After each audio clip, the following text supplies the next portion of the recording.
Welcome to ADlibnd, where a group of amateur role-playing enthusiasts running a weekly live stream D&D 5e game with a twist. Viewing public can vote on a large group of random concepts before the episode takes place.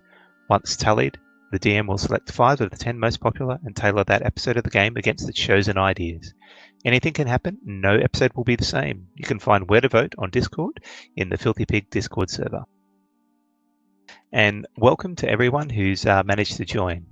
Now, where we left off last week, the party managed to run off from a fight that was well beyond what they could handle from the looks of things, while Alarak bravely stood his ground and let the party have the ability to get away.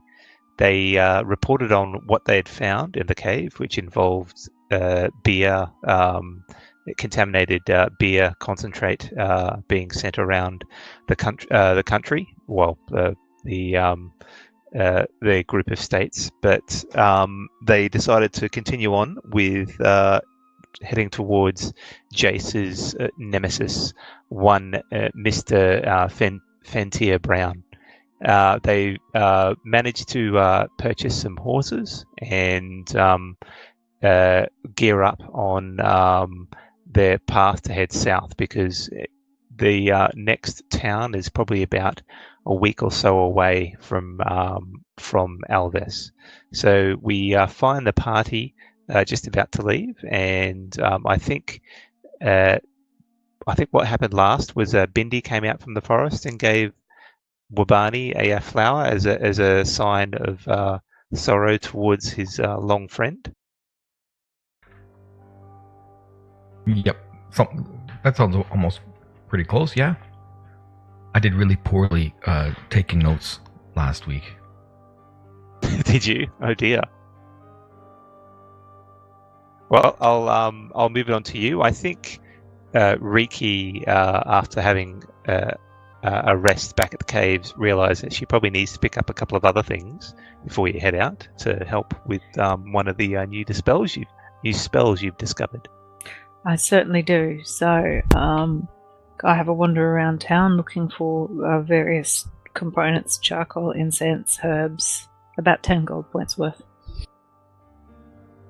So you spend your time, and it doesn't take long, because there's pretty much only one general store here in this small town who happens to have probably about 20 golds worth of the charcoal and incense. So you can purchase one, or you can get a second copy for your new spell. Yep, I get one and a backup one, so I spend 20 gold pieces. Okay. So the old man at the counter goes, "Oh well, yes, that's the last. It might take me a while to find some more, but I hope it helps you out." Thank you. I appreciate it. And are you planning? Are you waiting to cast a spell once you're out, or? What? But as in, I would cast it in the store, or? No. I'm pretty assuming not then. Yeah, I think Riki has enough patience to wait until she's somewhere private and quiet, and then she has access to a brass brazier, or a brass brazier, however you want to read it. So she finds somewhere nice and quiet and sits down and casts the spell.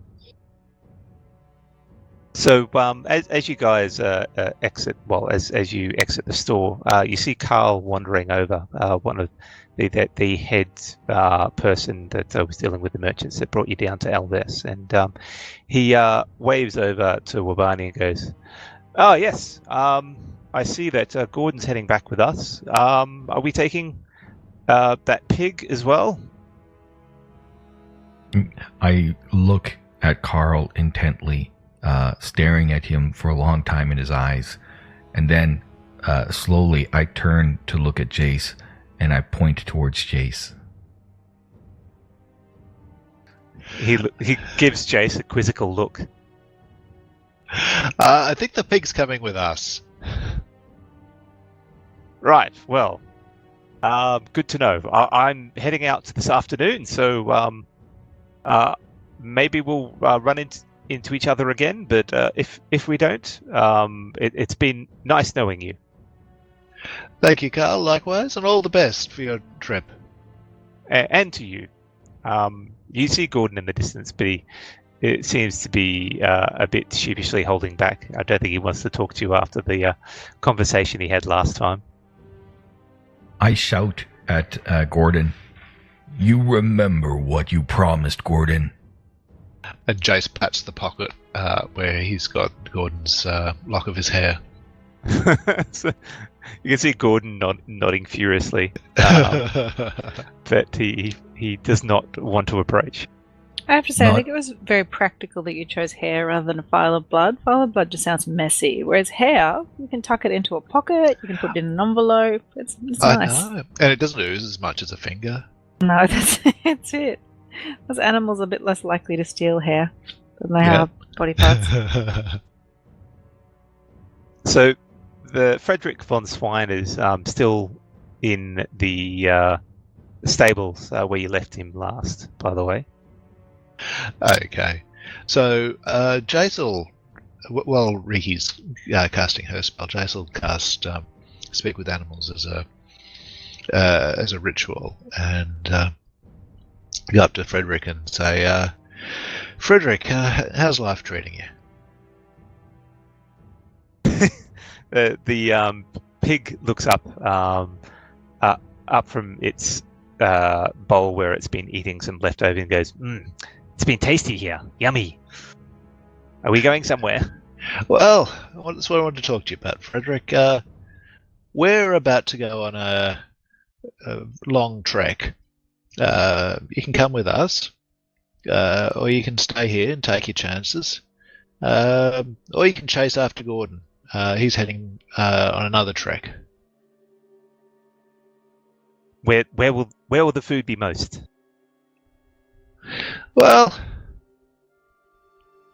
I can't make you any promises, Frederick. So Alarak was the one that I told you wanted to have a pig for a friend, but unfortunately Alarak's dead now, and he won't be having any more piggy friends.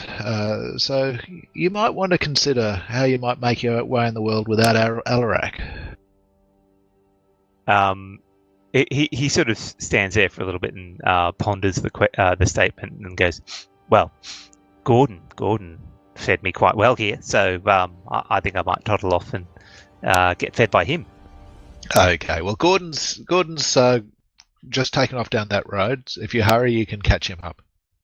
And as Jace talks to him, I'll have my rope and I'm fitting it into a harness to put on the pig because that's bacon for the trip.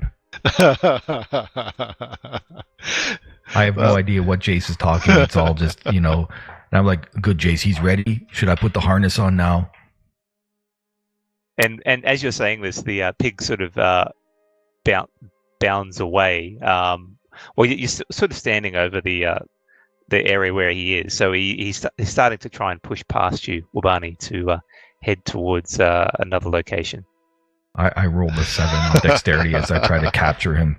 "Hey, Frederick, get over here. Wait, where are you going? Frederick? Ricky's the damn pig." He has got a little bit of mud on him where he was rolling around in mud earlier, and he's too difficult to grasp and slips out of your hands. Ooh, you know what? You can chase him, though. I've got... Oh, I thought I had a lasso skill. Guess I don't. I don't think there's anything as like a lasso skill, but I was going to make could possibly skill. do. I was going to just make one in there and just tie dexterity to it. Well, I would say you can use acrobatics for that. Really? Yeah, sure. All right, so I will do a quick knot, very, very quick, like a half hitch type thing, and quickly try to lasso him as I run after him. Oh Lord, that was another 7. So while this is all happening, Jace plays some wacky chase music on his lute. So this is something that you haven't really done before. So you get yourself tied up in knots in the rope as the pig makes a run for it out of the stables. And instead of actually catching him, all you manage to do is tie your arm to your chest and almost fall over. Yeah, that sounds about right. Although I'm embarrassed, I quickly disguise that embarrassment behind a stoic look of depression and a need for alcohol. Make a deception check. Deception, bugger. That, my friends, is what you call a crit success. Natural 20. I'm completely convinced you intended to tie your arm to yourself all along. You see how easy that was, Jace? You know, that was where there's really a will, there's a way. Marty. Will you be keeping your arm tied that way for the rest of the trip? Look, if Donaru is guiding me to do this, then that's the way it will be. Donaru be praised. Did you just deceive yourself then? What are you talking about, Riki?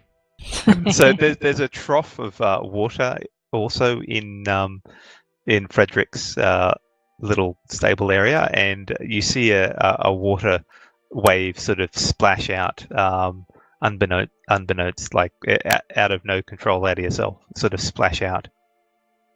And you pick up a sound that it sounds almost humorous from it. You see, Donaru agrees with me. You hear that? I am in the right. Donaru be praised. There you go. Now then, I'm just need to have a quick visit with Harold again and just make sure that everything's good to go. Okay, so you head out of the stables and find your way back into the tavern. Yep. Harold's there at the bench. It's mid-morning, so there's virtually no one there. He's kind of getting the lunch meals ready, like sorting the tavern floor out for anyone who comes in for lunch. Let's go into the private channel. Okay. Oh. Hang on.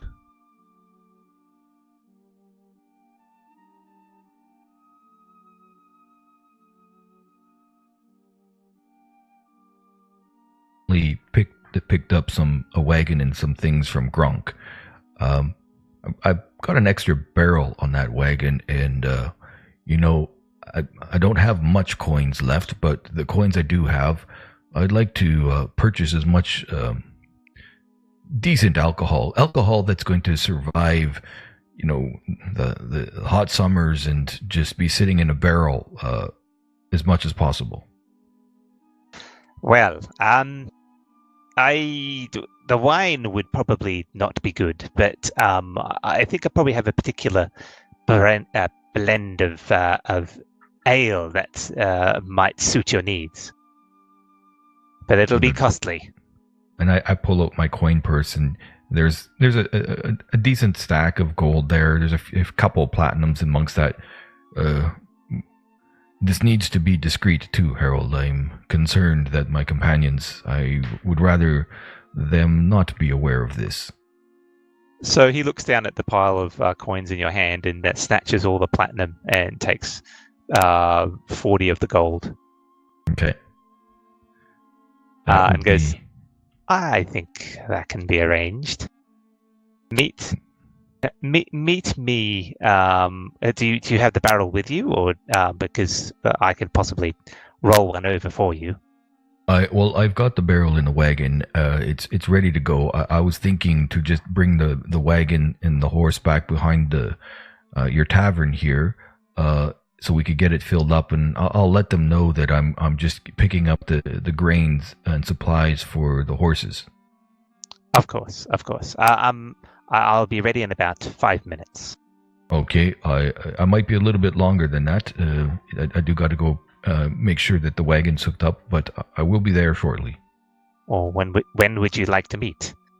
How about in half an hour from now, we just I'll come by discreetly, make sure the guys are busy, and then you fill it up, and I'll keep them busy, and then I'll be on their way, and our business is concluded. How about I just leave the barrel out there? You'll know it's yours because it'll have a red slash across the top. Oh, perfect. That sounds excellent. Excellent. Well, I best get back to it, and good luck on your adventures. Yeah, and be sure I will mention the good nature of the drunken sheep to all those I encounter. He gives you a look of annoyance, but doesn't say anything further. Okay, cool. I'll go back to the other panel. I think that you'd always be yelling at it. I'm back. Oh dear. I have no idea what you two were talking about while we're discussing things in private. Horse names. Yeah, we just want to make sure that we don't turn into a troop of My Little Pony enthusiasts. This here, Avenida the horse. This is my horse. She's a well-built draft horse. She'll be pulling this wagon with no problem at all. Excellent. I think I might go with Wild Mane.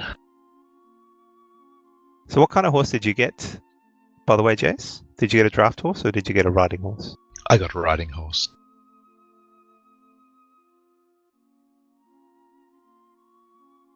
My pony's called Pinkity. Pinkity the pony.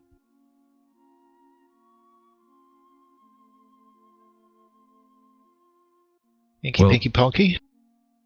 While you guys get your horses ready, I'm just going to the supplies, the extra supplies, the barrel of provisions for the horse. I've got to go pick them up, so I'm just going to finish harnessing up the wagon, and I'll go grab that, and I'll meet you guys out by Harold's place there, the drunken sheep. Right. Do you want me to give you a hand with that, Wabani? Yeah, sure. I mean, help me hook up the wagon. Just make sure. I'm not, to be honest, up in the northern tribes, we don't. Wagons are really. It's a southern thing, We're good on our feet. So, yeah, I'm probably not the best at hooking this up. So, yeah, I could use a hand. Okay.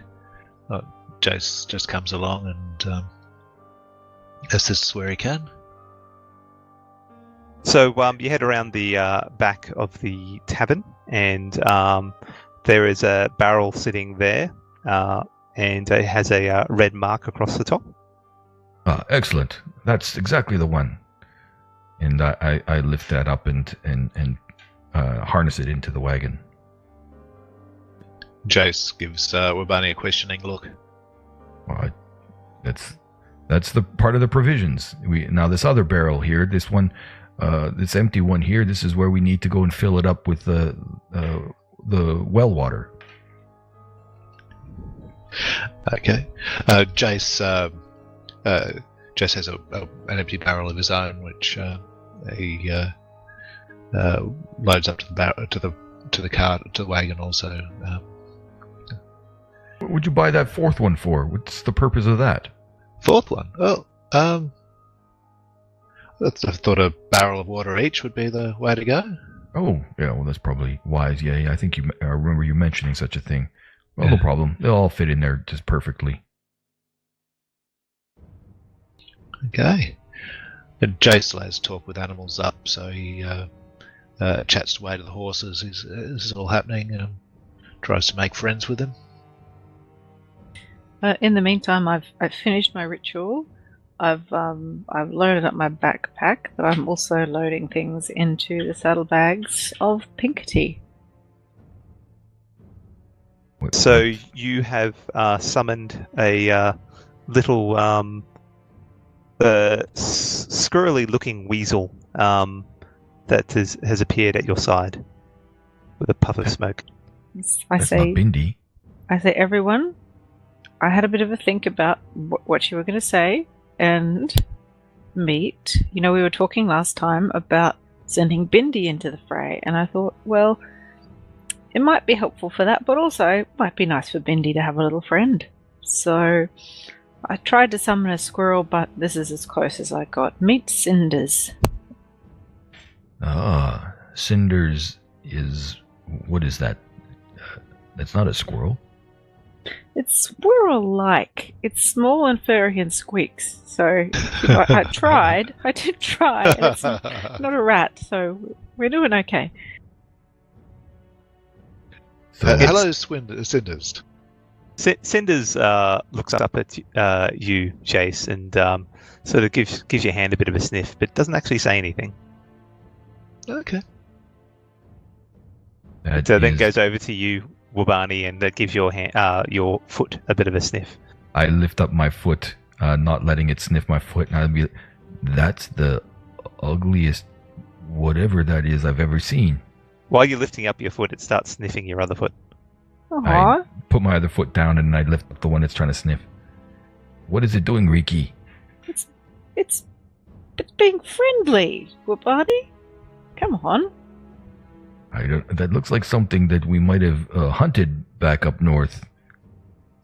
But not quite either.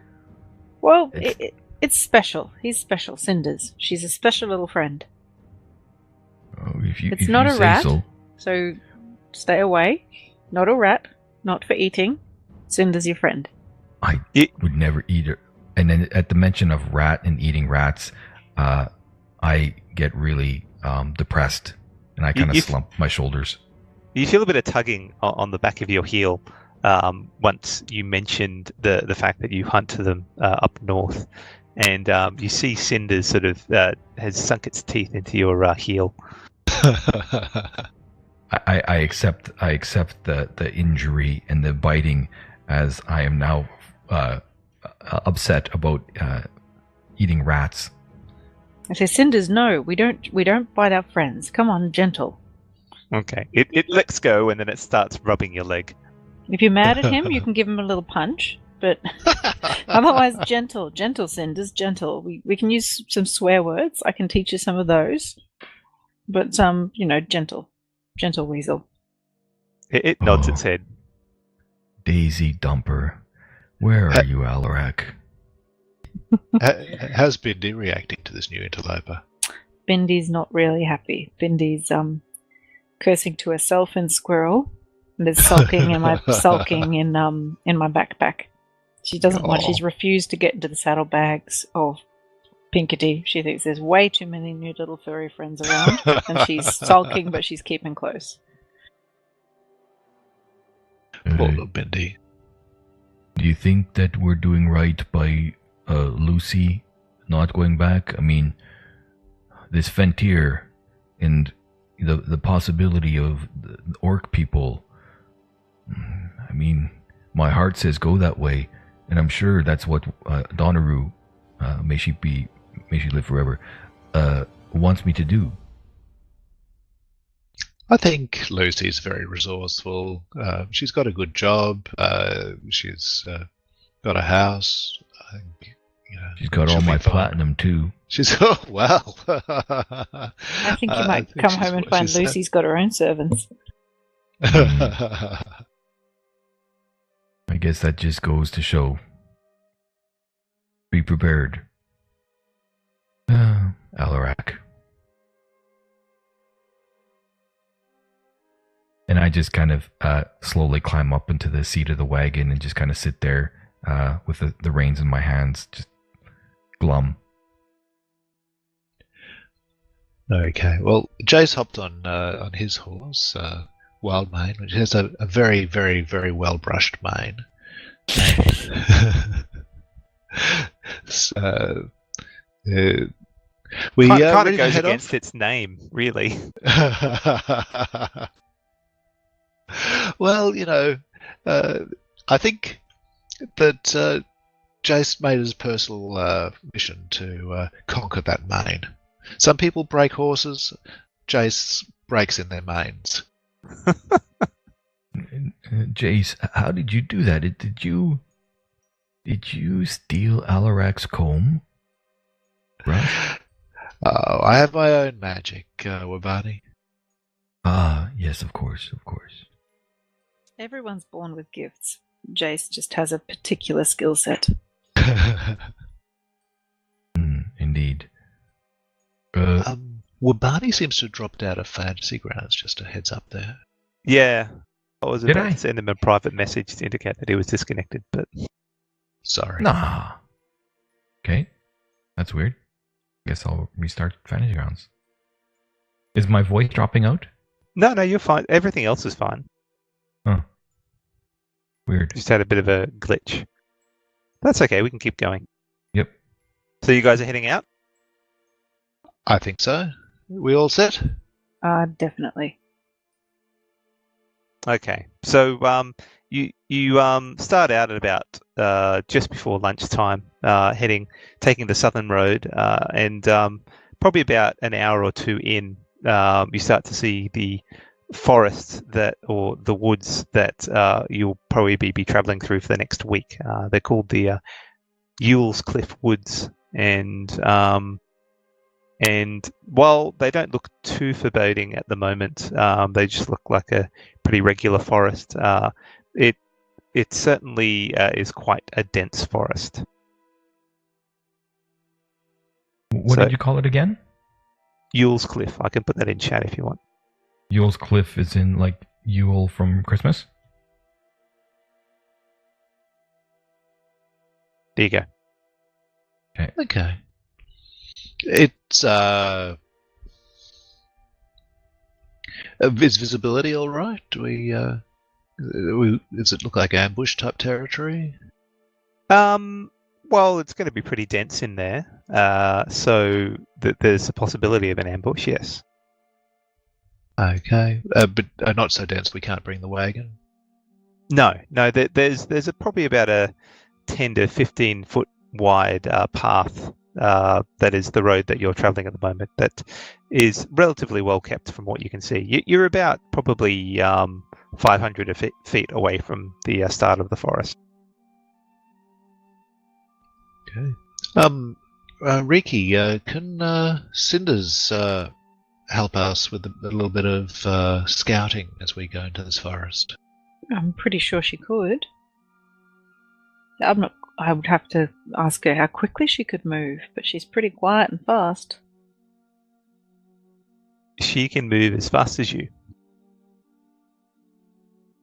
Well, I can move at a speed of 25 when I'm not on board a pony. Okay. She moves at 30 feet. Okay, so she moves at 30 feet, and she can be pretty quiet. So, I definitely. So I say, Cinders, thank you very much for joining us. Now, if you go out there and see what you can find, you stay ahead of us, and you let us know if anything comes up that's a problem. It looks at you and asks back that I was wondering how far you were wanting Cinders to travel ahead. Oh, goodness. Probably up to about 100 feet. Okay, so it bounds off your pony, Pickety, and runs ahead for up to about 100 feet, and it's traveling along, and it sends back to you that it doesn't sense anything. It notes a rabbit nearby. Nothing in the woods except for rabbits that Cinders has spotted. Is it a big rabbit? Right. It's not like a 20 feet tall rabbit or anything, is it? A normal rabbit? Cinders just returns the fact that it smells the rabbit and hasn't seen it. Oh, good. Well done, Cinders. Keep it up. Okay. Well, Jace is going to be on high alert as they enter the forest, but otherwise I think we just press on. What do you say, team?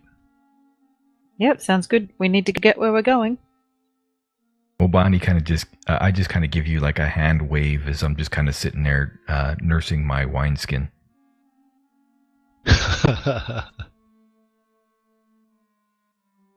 Okay, because you're sitting on the wagon, aren't you? A little bit off. Yep. Driving the wagon. So are you constantly drinking? Yes. If he passes out, will the horses be able to keep going? Yes, they're smart enough to be able to, like, if Avenida is behind the two other horses, it would happily follow them, even if Wabani was unconscious. But actually, can I get you to make a Constitution saving throw, please, Wabani? Sure thing. That is a 16. Okay, so you're able to keep the liquor down, and it's affecting you, but not heavily at the moment. Is that why I got 1 damage? No, that was from cinders. Oh, nipping right, at of your course. heels before. Yeah. Gotcha. Any little forest critters visible? Make a perception check. And as he's making a perception check, I'll be like, 14. Jace, why don't you sing us a song? Jay says, in a moment, Wabani, I'm always in a mood for a song, but I'm just a little nervous about this woods, and thought we should just make sure that everything's safe before we get too relaxed. You do a quick scanning of the woods as you start to approach, and you pick up a bit of forest noise, like crickets and some bird song, and you do catch the sight of a couple of birds flying up in the near distance before settling elsewhere. As if they've been startled? Make a nature check. Uh-oh.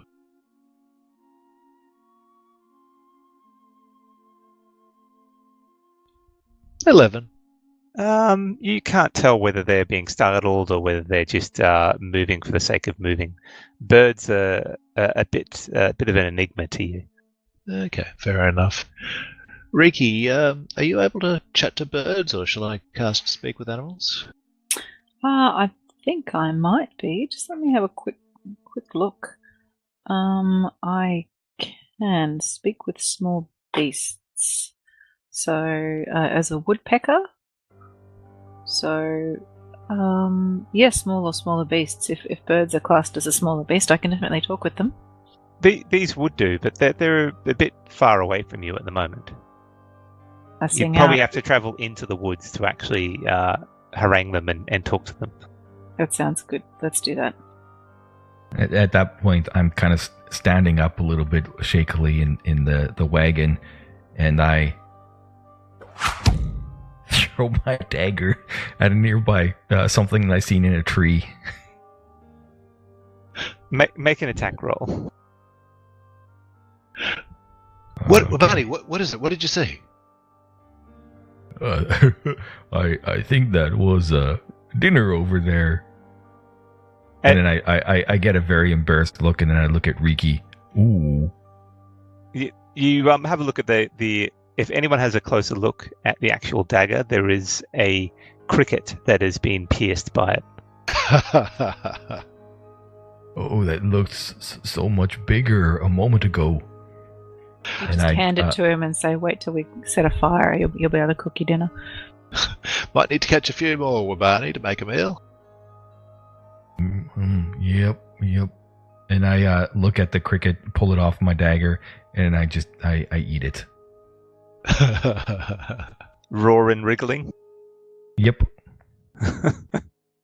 Okay. All right. So you're still on the path at the moment. If you want to be searching for some small birds to talk to, you'll have to travel into the woods somewhat, and the trees here are quite close together, so you wouldn't be able to get the wagon through.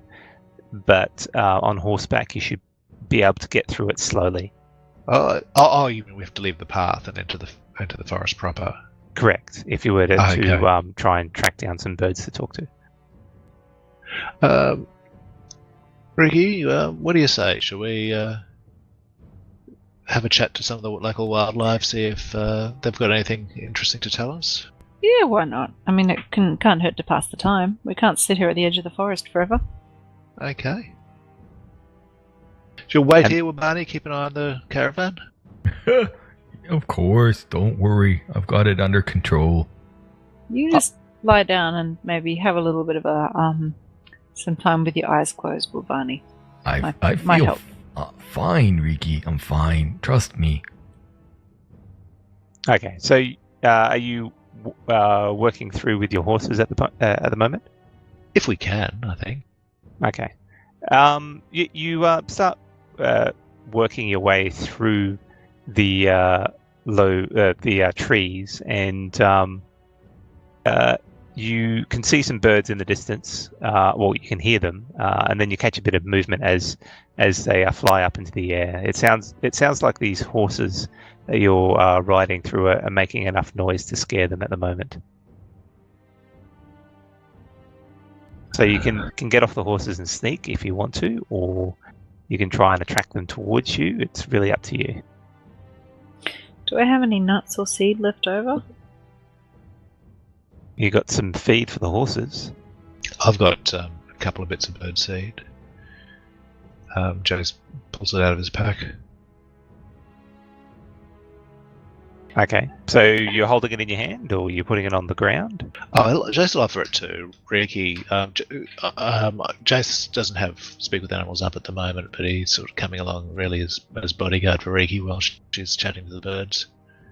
I scatter some on the ground around me and I sing, "Here, forest friends!" Make a animal handling check with advantage, since you're attempting to talk to animals that you can talk to.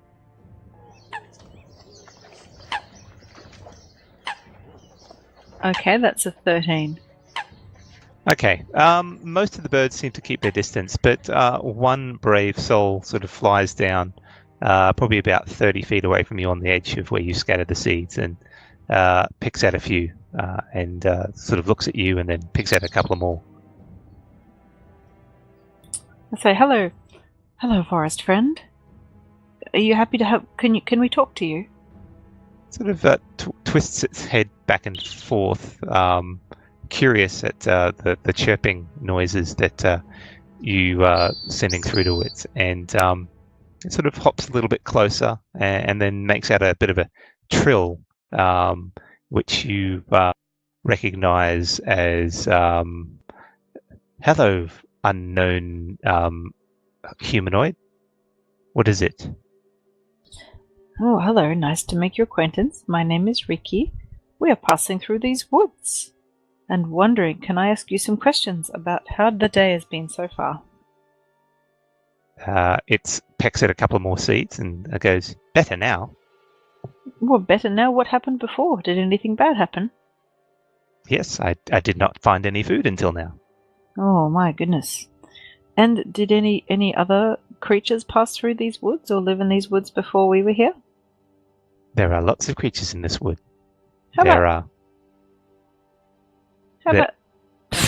you go. How about big ones like us? No big ones that I can see. But there are ones with horns on their heads that walk on all fours. There are other hairier big ones as well, and little ones that bound along on the ground. What do their big hairy ones look like? It's can't really describe much more than that. Considering the bird is not particularly smart, it just describes it as a large hairy creature that walks on all fours. Is it something that you've seen eating other animals, or does it eat grass? It has attacked other animals before. Ooh, what animals did it attack? Other furry animals that walks on all fours. And did it kill them, or was it just pushing them around? It scared them off. Okay. Did it scare you? No. I keep to the branches. And it starts pecking at some more of the seeds on the ground. It seems to have eaten most of them by now. Did it wear clothes? It turns its head, sort of twists around, and it looks at you with those dark eyes. And I do not understand clothes. I point to the things on my body. These. Did it hang things on itself like these? It did not. Okay. I kind of relay this very quickly to Jace and ask him if there's anything else he wants me to ask.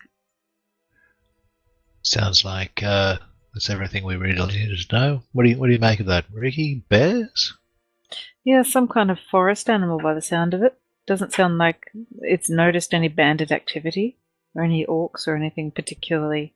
I think unless it's some kind of, dire bear or something terrifying, we should be right to proceed. Do you think we could convince him and some of his friends to follow along and scout for us in exchange for some seeds at the end of the day? Some more seeds? It's worth asking. Do you actually have some more seeds? I do. I've got. I brought along three bags of seeds. That was one of them. Okay, so I turn to the bird and I say, "Do you like being fed?" It is nice. Would you fly around us and look for us for today, and we will give you more food? It turns its head a little bit, and then it takes off. And you see it fly off into the distance. And what do you guys do? I'll wait for it to come back. So 5 minutes go by, and it hasn't come back yet. Do you keep waiting? Yeah, we just get going. I think we should get going. Yeah, let's head back to Obani. Make sure he's still conscious. As you guys sort of start to pick up six, it comes back down to you and goes, I saw a couple of hoppy things along the ground, and I saw a big hairy thing out on the place with no trees. Ooh, thank you. It had a like a tree house thing on its back.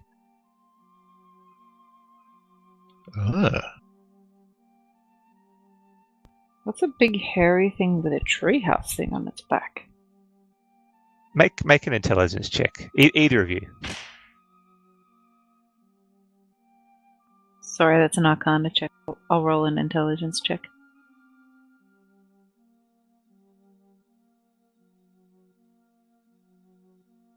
Because that was a natural one. Yeah. So fortunately, this is a 20. This one I didn't. Are you rolling, Jace? Oh, sorry. I thought it was just one. No, you can. Well, you can let her There roll you with go. advantage. Or go with Riki. Riki, you get the idea that this bird is describing Wabani and his wagon.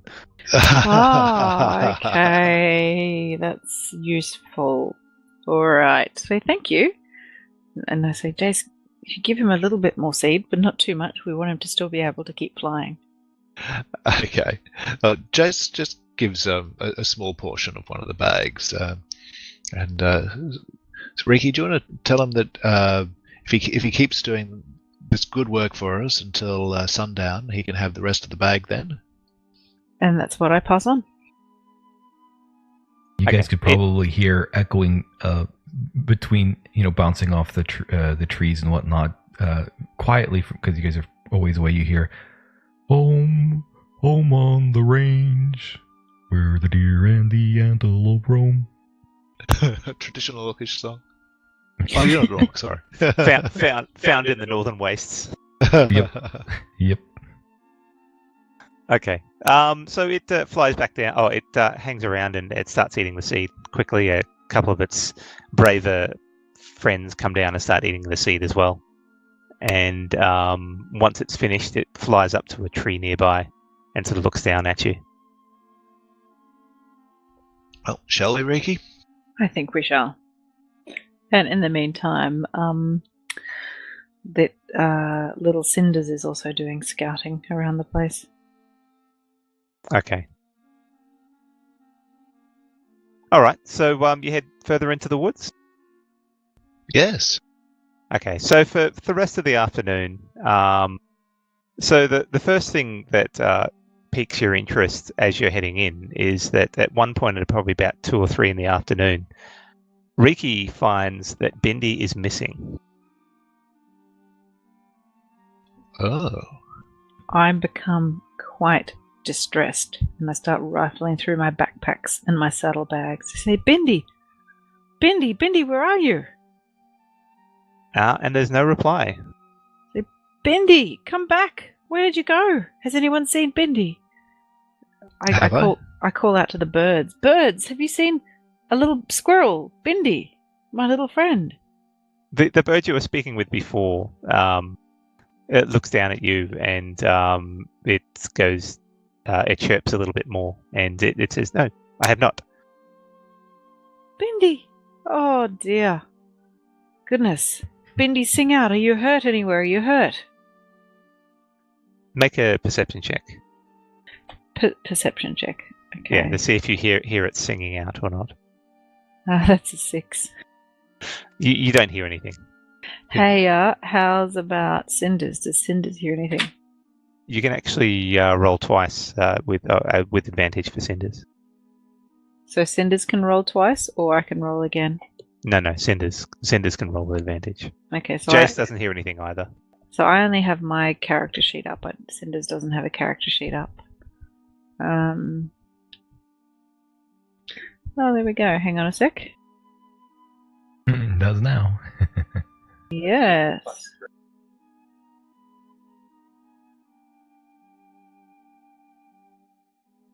GM is working fast in the background.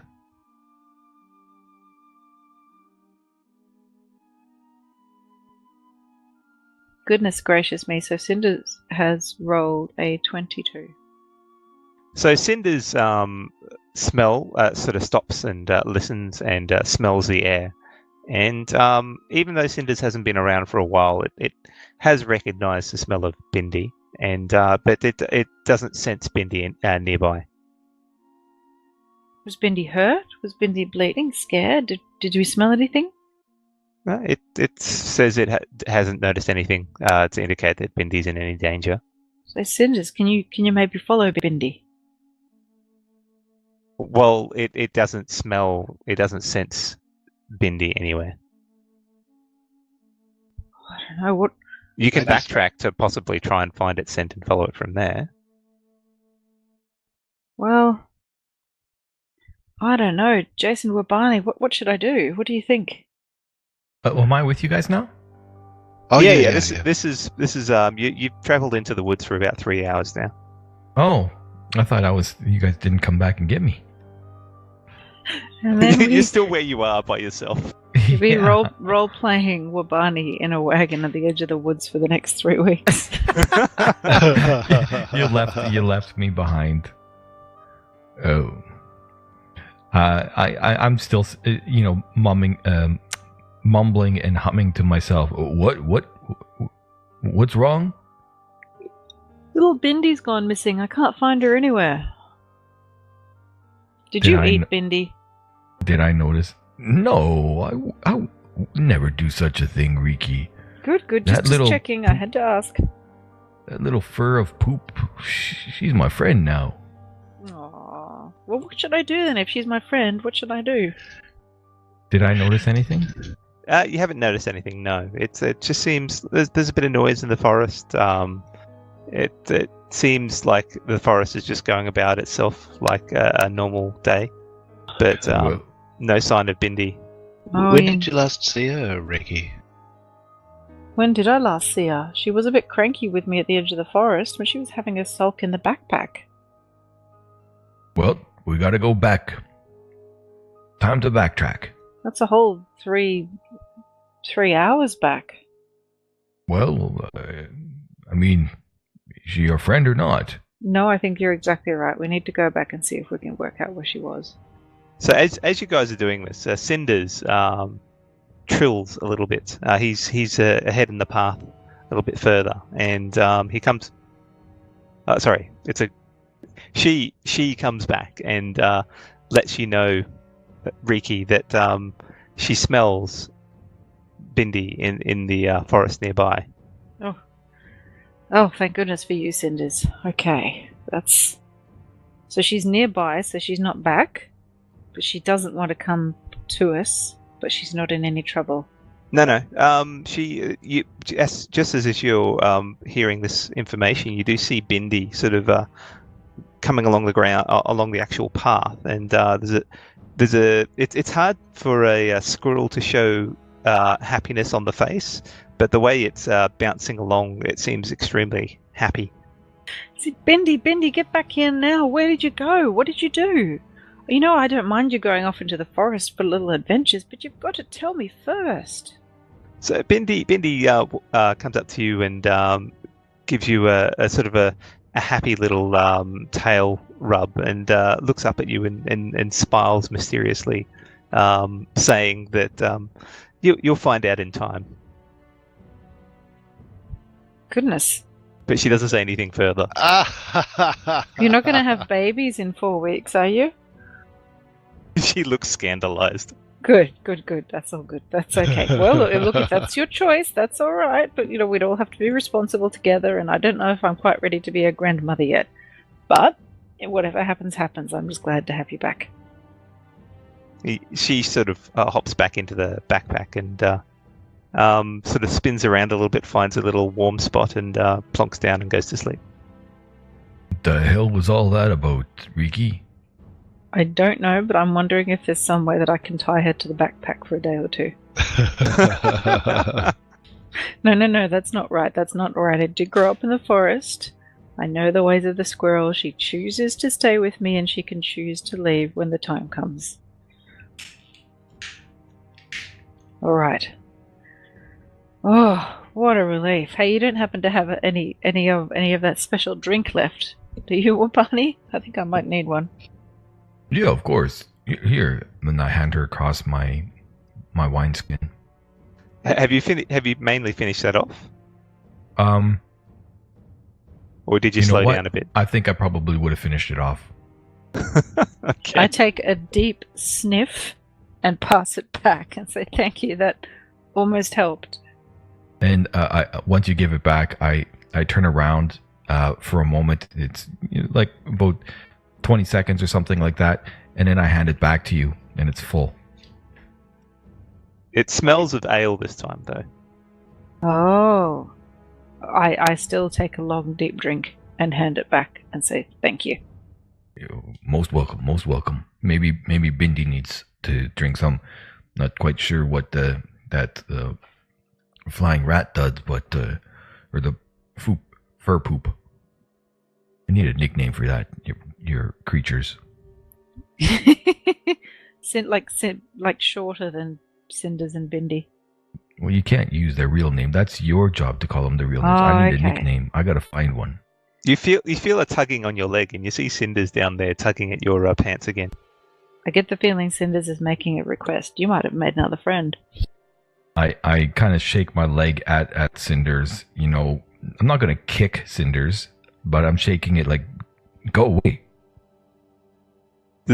Okay, so Cinders lets go and then scurries back onto the pony, Pinkety, and sort of nestles up next to Riki.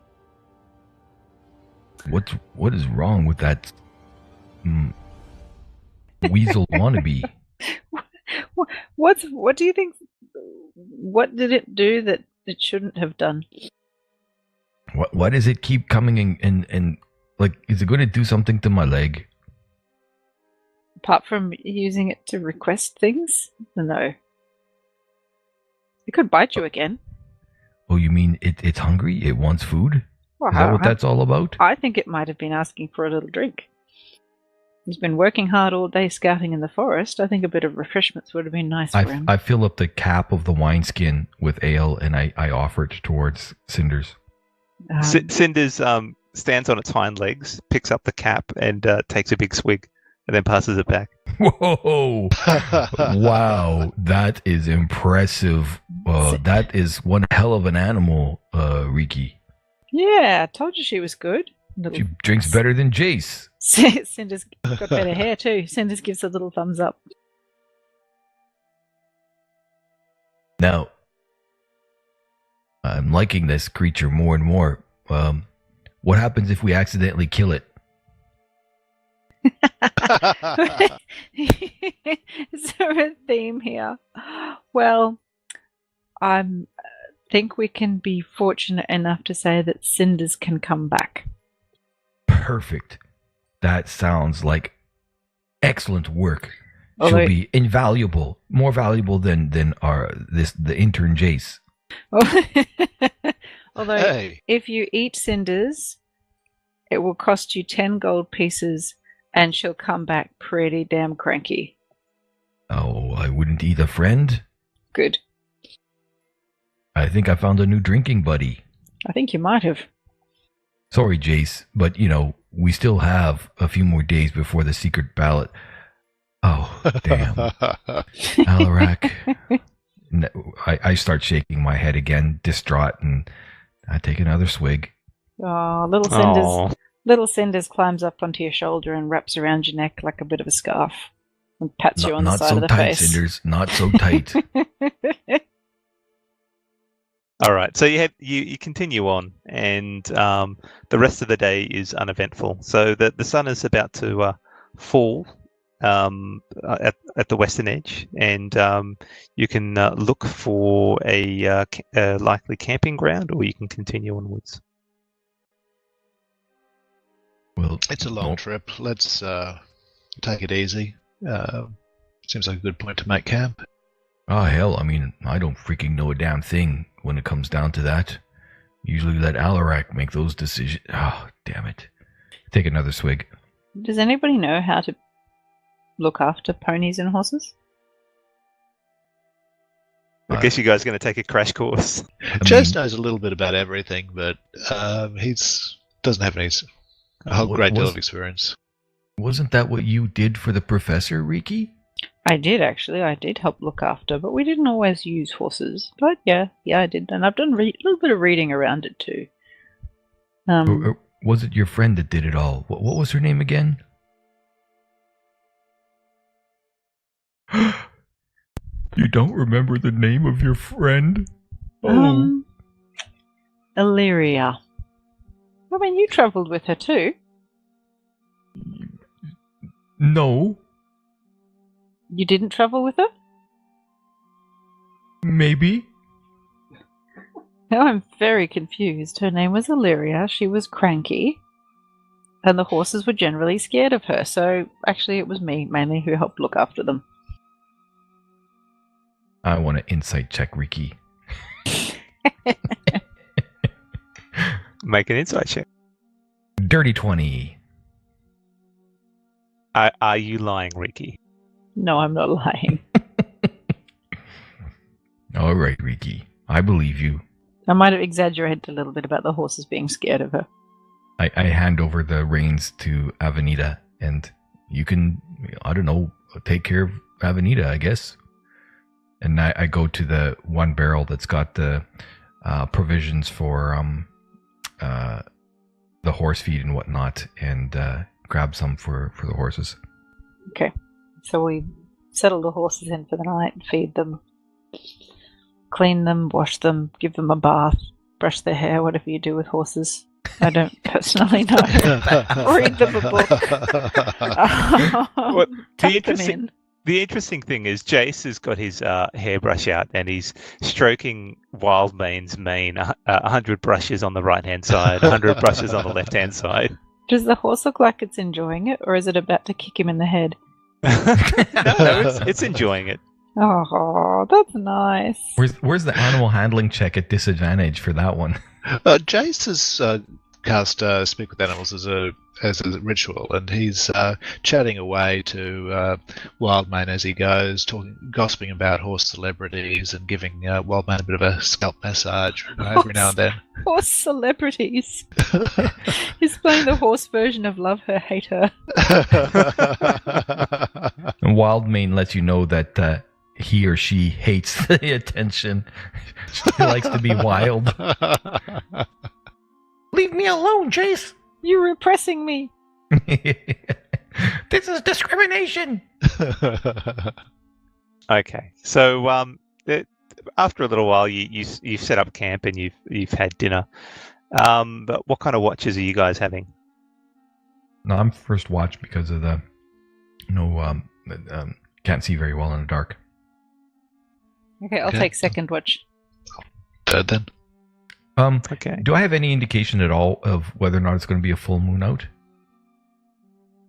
Make an intelligence check. All right. That there would be a 14. The moon is currently waning at the moment. It's just past the full moon. Okay. So as the moon rises, do you have? Well, you would have set up a fire for dinner. Is that correct or not? Oh, for sure. Yeah. Okay. Would you have let it running? Yes, Yeah, I would keep I think so. feeding it. Yeah. Okay. So the moonlight plus the campfire illuminate the area for you. And can I get you to make a perception check, please? Which you can do without disadvantage. I'm going to. Oh shit! Sorry, the first one. Oh wow, They're both They're the same. 15. Right. So you don't notice anything, and as the shift ends, you go over to wake up Riki, and Cinders seems to be plunked down next to her, but wide awake currently, and Bendy is asleep. As I go to wake up Riki, I have a cup of water, and I look at her sleeping there, and I look at the water, and I debate. I look at her hands, and I toss the water out, and I was like, Alarak. And I kind of give Riki a shove with the toe. Your turn, Riki. Oh, that was sharp. What was that? That was my toe. Oh. I know, I gotta Alright. clip my toenails. All right. I think we need to buy you a grooming kit next time we're in town. Oh. Can't you, like, magic that stuff away? No, that's not what magic's for. Okay, my turn. I'm up for the watch. You go sleep it off. Okay. So can I get you to make a perception check as well, please? And Cinders is up with me as well. Okay, so you can roll with advantage.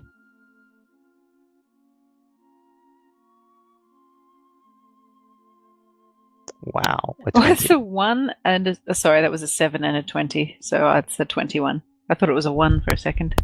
Okay. All right. So you don't notice anything. The shift goes by, and there's nothing out there that you notice that is of any issue. While that's happening, though, can I get Jace to move over to the DM's Whispers channel, please? Okie doke. More squirrel secrets. Okay, you there? Oh, yes, Sam. Okay, so as the darkness of the dream state surrounds you, as soon as you lay your head to rest, in this darkness, you see a red glow not far off, I approach. and it seems like it is. You're Okay. sort of standing there, sort of affixed at the moment. So. And it seems like it's slowly getting closer. You feel no wind on your skin, but you do note the whoosh of a breeze nearby and a rustling of leaves on the ground. Looking back from the sounds, you notice the red glow is in fact two distinct light sources close together, and they seem to be getting closer. A new sound joins the wind, that of a throaty breath, strong and fearsome. That sound gets closer, and with it, the two pinpoints of vermilion illumination become more detailed. And finally, you realize that the eyes belong to a frightening beast, one you've only faced once before, a sequoia dragon. This dragon, however, is much larger than the one within the Elven City, and it strides purposely towards you as you stand paralyzed under its gaze. The head comes down to within 3 feet of you, and you sense the overwhelming heat of the scales emanate. The scales ripple like leaves in some unforeseen breeze, and then the beast speaks, a rough, guttural growl. Puny elf, throwback. How you quiver and squirm like some worm on a hook. Mark my words, Jace. We are everywhere and nowhere, and your time on this earth is nearing an end. What will you do, I wonder, with your last wretched months of life? If you knew what was good for you, you would find the deepest, darkest hole and hide there to eke out as much life as you can muster. He laughs at his own joke, and a horrible noise to your fine, which is a horrible noise to your fine half-elven ears. As this is happening, you feel a cool breeze behind you, but this Sequoia dragon holds all your attention. He continues, "Maybe I'll end your agony early, eh? Just stand there while I make you more palatable."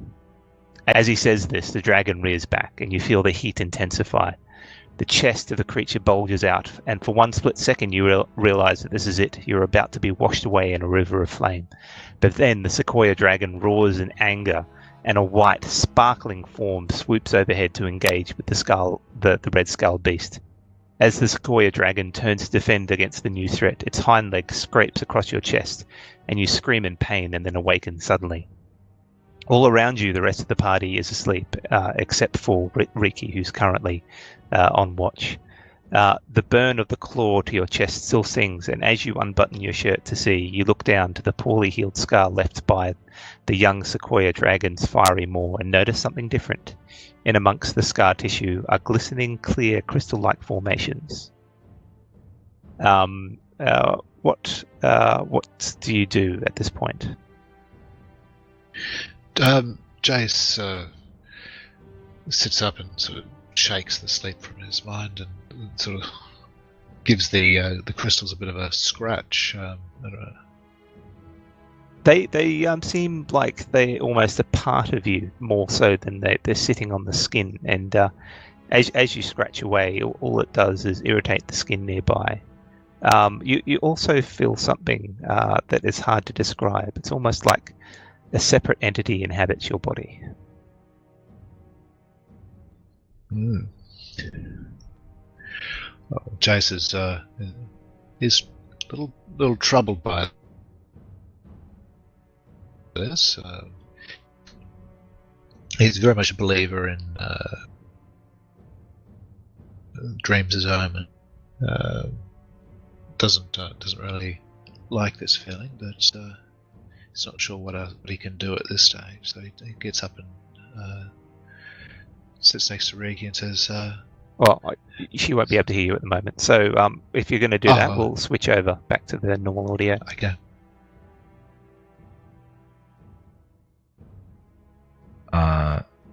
Wow, they're up in the 2000s now. We're back. Oh, hello. So Jace has woken up Riki and has walked over towards you. Oh, what is it? How goes the watch, Riki? Is it my Good. turn yet? It is your turn. Did you rest well?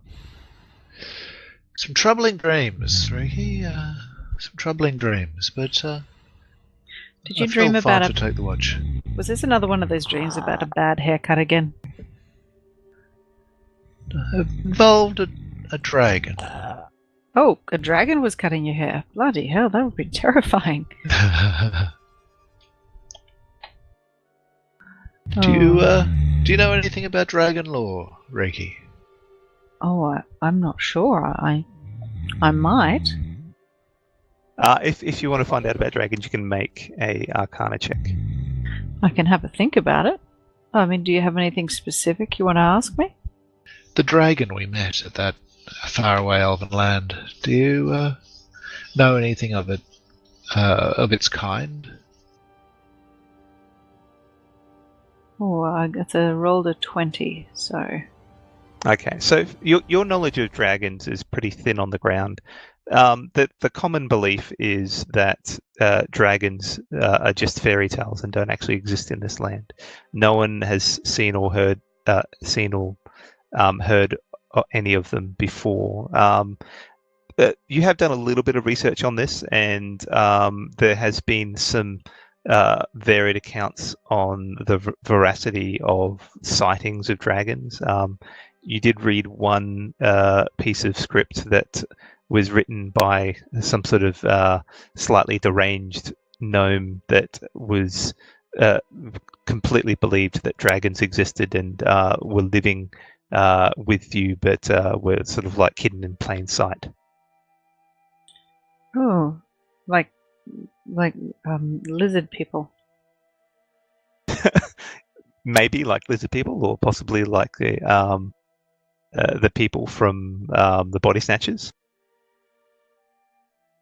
That's a very unpleasant thought. Goodness me. All right. Well, Jace, I don't think you're going to be able to sleep for the rest of the night, but I do have one question to ask. What's that, Rick? Do I have any sense that Jace is a bit different?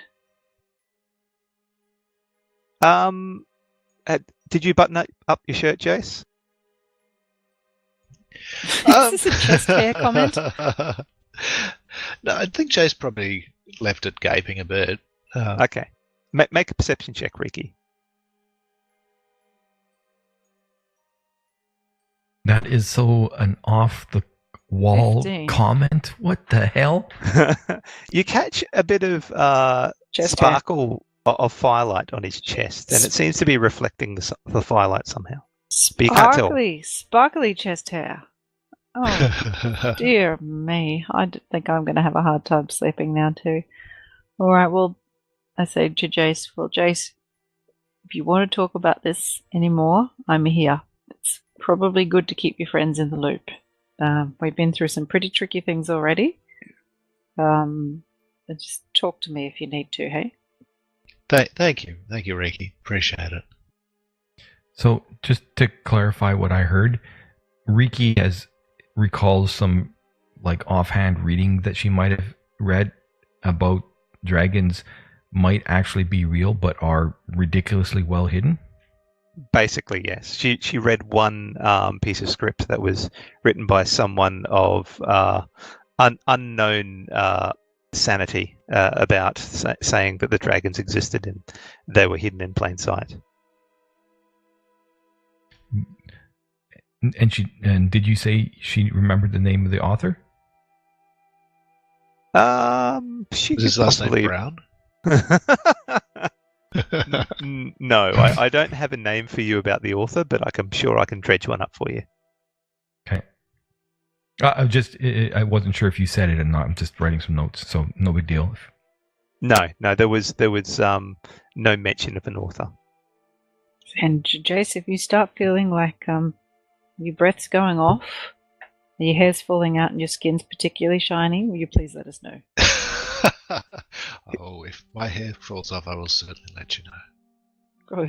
Good. All right. Well, good night. You don't think it is falling out, do you? No. It's lush. It's lush and shiny and all that stuff. Okay. Just why would you say that? Why would I say if your hair falls out, tell me? Yes.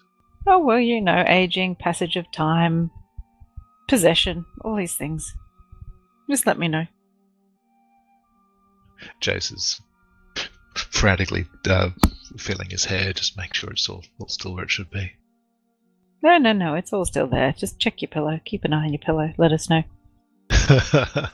As you feel your hair, you realise that the hair is parting in the other direction for some reason. No! You bizarro, Jace. You'll get up in the morning and your hygiene will be terrible. You can't sing and you're grumpy. A moment of panic, and you realise that it's just the way you've been sleeping. Oh, what a relief. Phew. I go back to sleep. Night. Okay. Can I get you to make a perception check as well, Jace? So the dream has been as you stand there on watch or sit there on watch. The memories of the dream seem to linger, and they are somewhat distracting. But even so, nothing disturbs you that night, and you wake up the next day bright and early. Okay. Well, shall we hit the road, everyone? Definitely. Is Wabani still sleeping? Is Bindi in my bag? Where's Bindi? Bendy's there. So, Bindi, you didn't go for a walk through the night, did you? She shakes her head. Well, you remember, if you feel the need to wander, that's okay, but just let me know first, please. She looks up at you and indicates that she needs to go toilet time. So, well, just go. You don't have to ask. That's great. Just go. Just go in the forest, not on Wabani. As you say that, it's she's about to climb onto Wabani and then turns and goes into the forest. Good. She comes back happy and then jumps back into the pack. Is anyone going to wake up Wabani, or are you just going to leave him sleeping there? Well, it's just, Well, it depends. is he sleeping on in the the wagon? ground or in the wagon? Because if he's in the wagon, let's just let him sleep. Not in the wagon. I'm actually sleeping near the fire beside the wagon. That's a shame. It's a shame that none of us can literally lift him up and put him in the wagon and hitch the horses. But we just let him sleep while we pack up camp and hitch the horses up and get ready to go. Okay. After a while, the noise of Jace and Riki hitching the horses filters through to you, and you manage to wake up Wabani. Yet again, I don't quite know how you prepare horses for the day. I'm imagining it has something to do with brushing their teeth. Oh my god. I watch in fascination as Riki brushes the horse's teeth. They're shiny. Wow. I never ever dreamed that we needed to do that. Well, you know, gnomish horse husbandry is the best horse husbandry. Can't you just do your prestidigitation and clean the teeth? I could, but this is a mindfulness exercise in gnomish lands. It's fairly unheard of, so don't spread it around.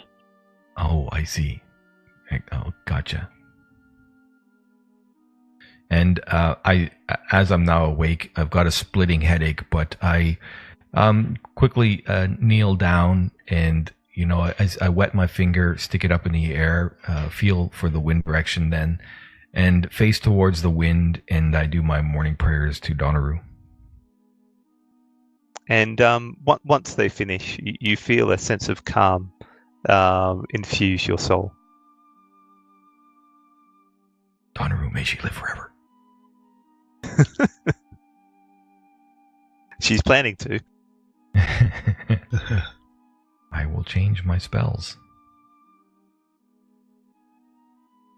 Okay. So we'll just start progressing forward. So as you head through the wilderness, on the side of the road, pockets of the underbrush have been disturbed. As you look closer, you notice that there has been a bit of an earthly upheaval, and oozing out of the ground is a multicolored clay-like material. The light reflects off the substance like it would if it were oil on water. Small rainbows seem to ripple along the surface of this clay.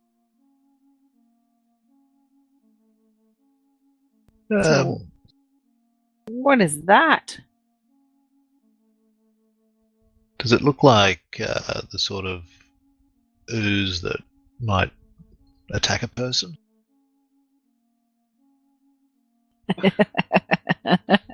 No, it will make a Is the dirt make a nature check. Is the dirt aggressive?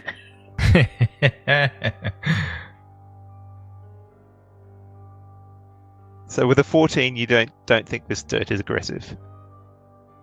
Okay. Do I recognize anything about it at all?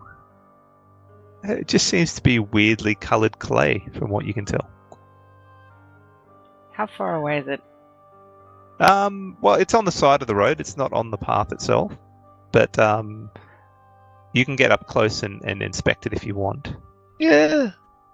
Chase pokes it with a stick, a long stick. Maybe. It feels like clay through the stick. Is there any tracks going away from it in another direction?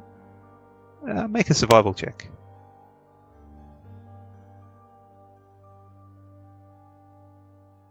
That's a 10. You can't see any tracks. It looks like it's just come out of the ground. Okay. And those birds whom we gave seeds at the end of the day, are they gone? They've gone back to their nests and things? Oh yeah, there's no birds at the moment. You'd have to search for some more. All right. And is Vindy or any of the other animals looking distressed or perturbed or anything about this weird dirt? Does it smell funny? It doesn't seem to have any sort of smell at the moment. The horses are looking at you indifferently. And are you asking Bindi to come out? Yeah, I say, Bindi, do you know what that is? And while you're doing that, I'm looking at you strangely, and I just send sacred flame at the dirt. Okay, Bindi looks at the dirt and looks back at you and shrugs her little squirrely shoulders. As radiant fire bursts. As you torch the ground, Wabani, it chars the spot, one of the spots of multicolored clay, but doesn't seem to do anything else. Seems harmless. Looks like some ugly-looking ooze. I would suggest we don't touch it and we keep moving. Go on, touch it. Touch it.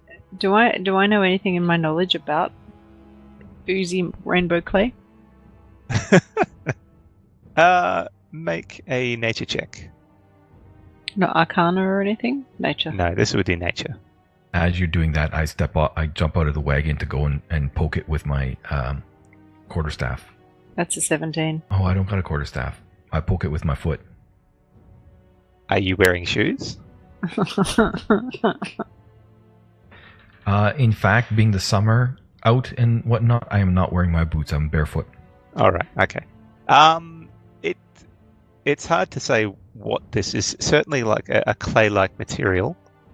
But outside of that, you haven't seen any clay like this before. Normally, clay is variations on the color brown or grey, but this is very different. So as you step on one of the puddles of multicolored clay, can I get you to make a Constitution saving throw, please? Oh, that is an 8. One moment. Bonnie dies. No, but you do take 14 poison damage. Oh, damn! That clay stings like the son of a bitch. And you start to become a little bit agitated. Like by the thunder of Donaroo, who wants to fight? Things seem to be a bit more annoying for you. Jace, let's go. You and me, right now. Steady on, Wabani. Think something about this clay has got you all railed up. I kind of start dancing around where he's at, and I punch Wildmane. Oh, do you? Come on, let's go. Make an attack. Not like a really hard punch, but you know, an agitated punch. No. Okay, but make an attack roll. We don't do this. A 12. Okay, and what? So you're doing like 1 damage or something? Yep. Okay, And so you manage to hit Wildmane in the abdomen, and the horse whines sadly and sort of steps away from you. Barney, no. Barney, that's out of line. Step back. Come on, now. let's go. You and me. Mano a mano. What's happened? Why are you angry at us? Jace casts a gesture at Wabani and says, Wabani, get back in your wagon, sit down, and stay there. Make a is it a charisma saving throw or is it wisdom? Wisdom 16. Can you make a wisdom saving throw? Here we go. That is a 19. So you hear something that Jace says, but you're a little bit too agitated to actually hear what he's saying, and the magic fails. I grab his boot and try to pull his boot off. Is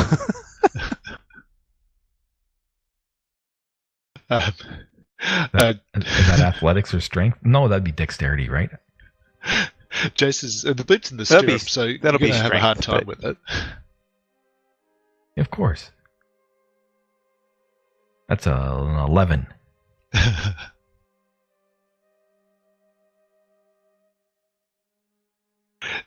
You want to make an opposed strength check? Can I do acrobatics instead? It's traditional against grapple. Wait a minute. Come on. I'm forced to do strength. That's also traditional for a grapple. As you like. Yeah, I would consider that a grapple. So you can choose either acrobatics or athletics. Ooh. Just good enough. You hold firm, and he doesn't manage to pull your shoe off. Okay, and I just like ah! By the thunder of Donaroo. Are you still there, Wabani? Are you still? I spin around and I walk back towards the wagon, and I pull myself back up and kind of walking a little bit tenderly because damn, my foot hurts. Ricky, the clay seems some funny stuff. Do you have a container that might hold it? Might be worth investigating. Let me have a quick rifle through my bag. I'll have a look. I don't think I have any. No. I've got an alchemist's supplies. Does that have like little glass vials in it? Well, I think so. It would have some glass vials, but they would probably have some alchemist supplies in them, so you can empty that out and put the clay in if you want. Yeah, I mean, I choose something in them that's not particularly of use to me and is cheap, and I empty it out. And you rifle through Ricky, it. You smell a few. On. You smell Why are a you few. so slow? You throw away one of the very pungent smelling ones. Okay, how are you collecting the clay? I pick up a stick. I take a scraping on the stick, and I break off the end of the stick after the end of the stick is passed into the glass vial. Then I put the stopper in place so I don't have to come into contact with it at any time. Okay, make a general dexterity check to see how well you do.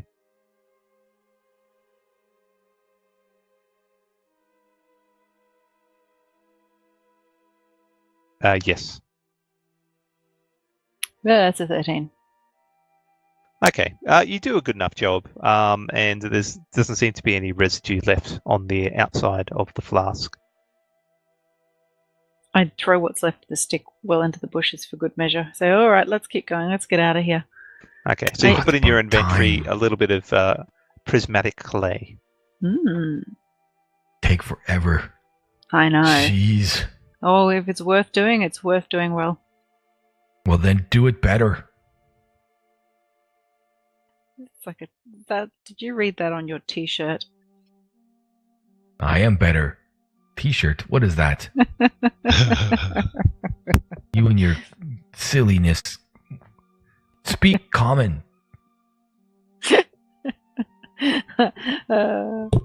I'm not openly laughing at him. I don't want to get punched in the head. Okay, so you guys head out? Yeah. Yes. And are you doing the same formation as before with cinders ahead and you guys 100 feet back? Works for me. Ricky? Yep, that sounds exactly right. That's what it is. Cinders is exploring and being careful, and will let us know if she spots anything. Okay.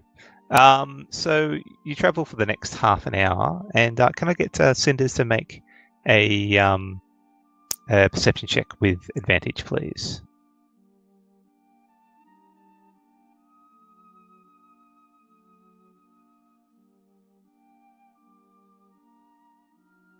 Okay, so that would be a 20. Okay, you hear over your telepathic link. You hear over your telepathic link that Cinders smells some larger creatures ahead, and she thinks she smells what could possibly be a bear. Also, while you guys are traveling, Wabani is tending to throw things at you. You have no idea why. There too. Say, Wabani, what are you doing? Shut up! Hey, Wabani, there's a bear in the forest. Oh, really? What do you Where? think it's doing? It's dead, I tell you. It's dead. It's dinner. Where is it? Let's go. And I stand up and I holler, let's fight by the thunder of Donru. I will kill you now. Wabani! So you're running off at the moment? Yeah, I jump. I basically leap from the seat of my wagon, very gently put my foot down on the back of Avenida, and flip over its head, landing on my feet and running wherever the bear should be. Okay, so I'm just setting up a map at the moment. Do I need to do acrobatics for all that? No, that should be fine. Cool, because I'm that awesome. I wouldn't go that far. I mean, come on, you just punched a horse. It didn't take any damage. Oh, it did take damage. Okay, so can we get you guys to set up? So is the draft horse at the back? Oh yeah, wagon comes Yeah. from the back.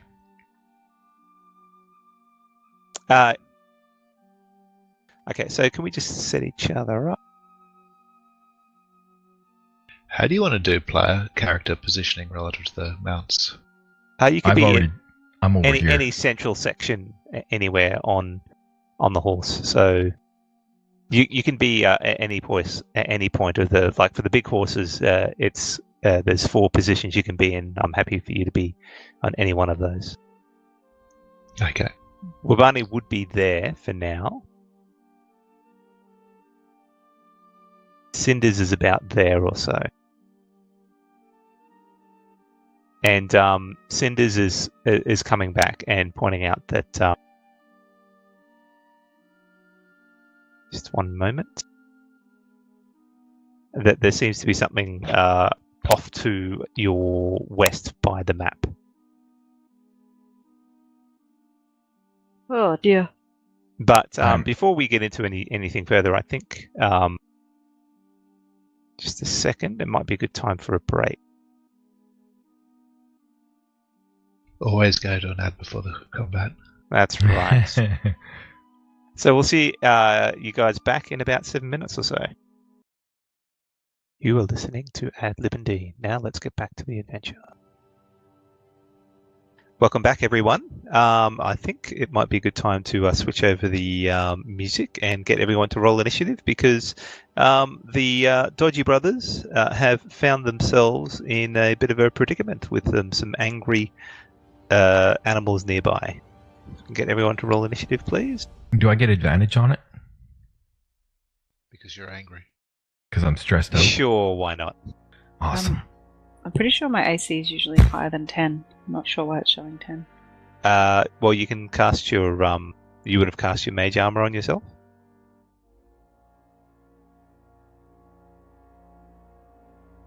Are your stats showing up as all 10s, Riki? No, they're not. Oh, that's alright. We'll see how we go. I could say that you have already cast your mage armor if you want. No, but I have. Oh, yeah. I can cast it. I'll drag it on you. There you go. Thanks. Okay, they have to roll initiative as well, I think. I see that your initiative, even with advantage, wasn't too much better. Yeah. That's what happens when you do things when you're angry. Okay, so Jace, you don't notice a bear off to your right that seems to be moving towards you. It's quite aggravated. You also do hear a bit of humming. Thank you. And you do hear some humming in the trees nearby as well. But it's hard to see what's in those trees at the moment. Okay, can you indicate which trees the noise is coming from?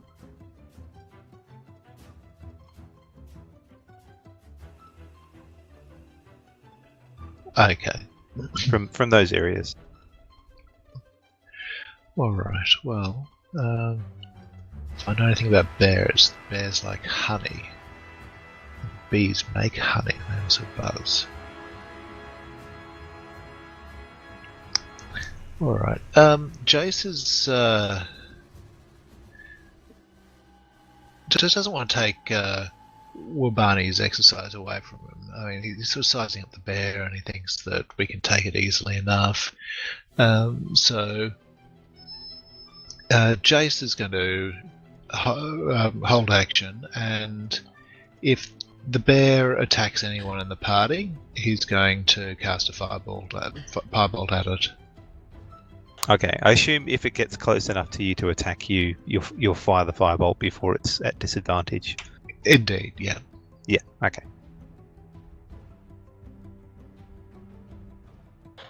Okay, so out of the tree nearby is a gigantic-looking wasp that seems to have, looks a little bit. It's obviously much bigger than normal, and it seems to have the features of a wasp, but slightly mutated, and it's quite aggravated as well, and it starts to fly towards you, Riki. Oh, goody. So, And sorry? No, keep going. It attempts to sink its stinger into you. And hits. Can I activate a shield action? You could, but it'll be ineffective. So...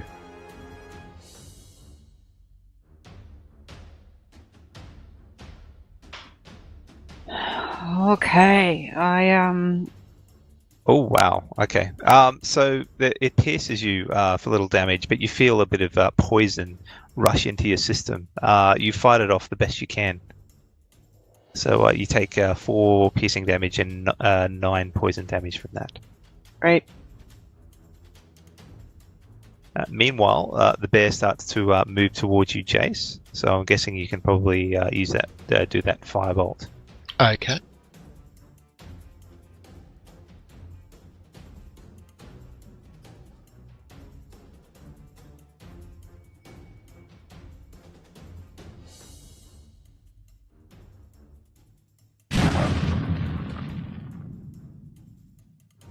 And you hit with a 21. And you scorch the fur of the bear, and it roars angrily, but then moves up towards you, but doesn't get to attack this turn. Okay.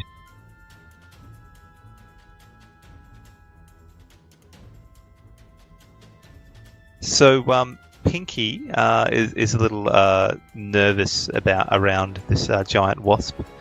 Is there anything you want Pinky to do? I'm guessing you'll probably want the horse to just try and avoid combat as much as possible. Yeah, I mean, Pinkety can't race or move back without drawing an attack of opportunity at the moment, can she?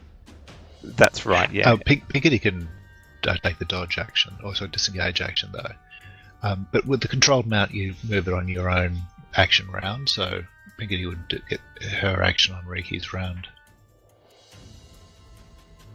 Okay, so we delay Pinkety moving or disengaging or anything till my round then, huh?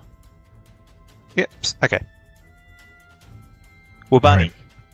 I leap to my feet on the wagon, and I take a running, and I run across the back of Avenida, and I leap through the air, and I shout. As I run across the back of Avenida, I say, "Donnaroo, ho!" And then I leap and do a spinning leap. Oops, wrong one. I do a horse. You're in the way. I do a spinning leap off towards the brown bear to land on its back. And as I'm somersaulting through the air, I give the thumb sign to Riki and I say, "Hey!" And I throw a healing word at her. Okay. Thank you. So here's the healing word. Oh, nice. Much better. Hooray, thank you. And then the healing word and my leaping and doing the somersault onto the aggravated bear is pretty much my move. So I come down with my Hunga Munga in my other hand, Can I get you to Jumping roll towards an acrobatics roll to be doing Of course. this Of course. fancy moves? Here it is. It is a 13. You're a little bit wobbly, but you make it to where you want to go. Is that about where you want to go? Yeah, on top of the bear. Oh, on top of the bear. Yeah. I was going right down to drop right on top of its back. Ah, okay. And that's why I was like, Donaroo, ho! All right, so you managed to land on the bear, but it's moving around quite frantically. So if you were to try to hit it, it'll probably be at disadvantage at this point because it's hard to stay on the bear and attack at the same time. Oh, do I still get an attack in this round? Yes, you've just moved and jumped on it. All right, so then yes, at disadvantage, I try to stab my hunga munga into it. Bears are good eating.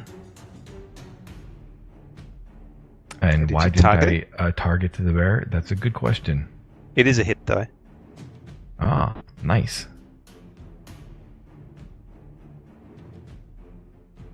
Okay, you slam your hungamunga down on its back, and the obsidian sided weapon sinks in a little bit. Riki, you're up.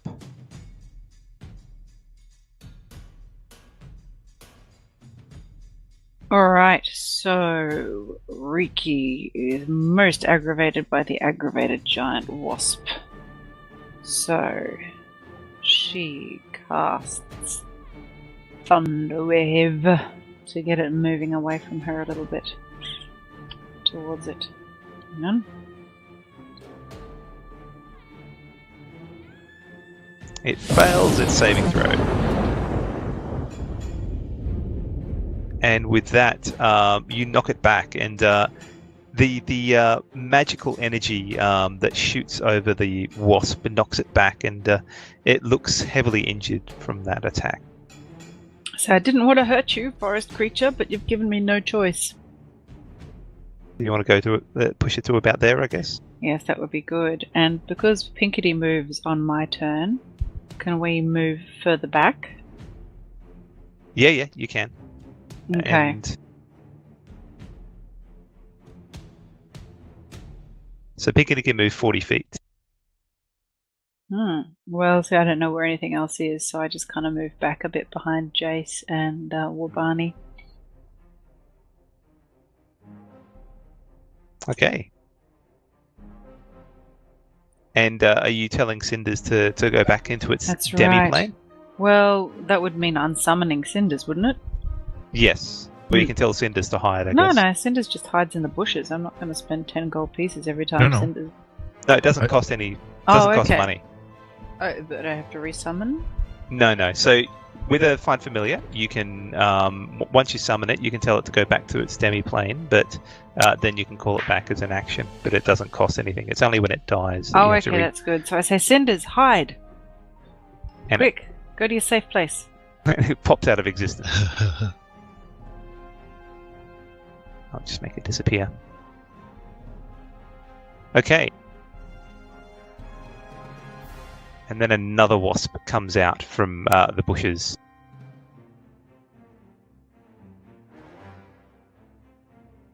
And flies towards the aggravated Wabani.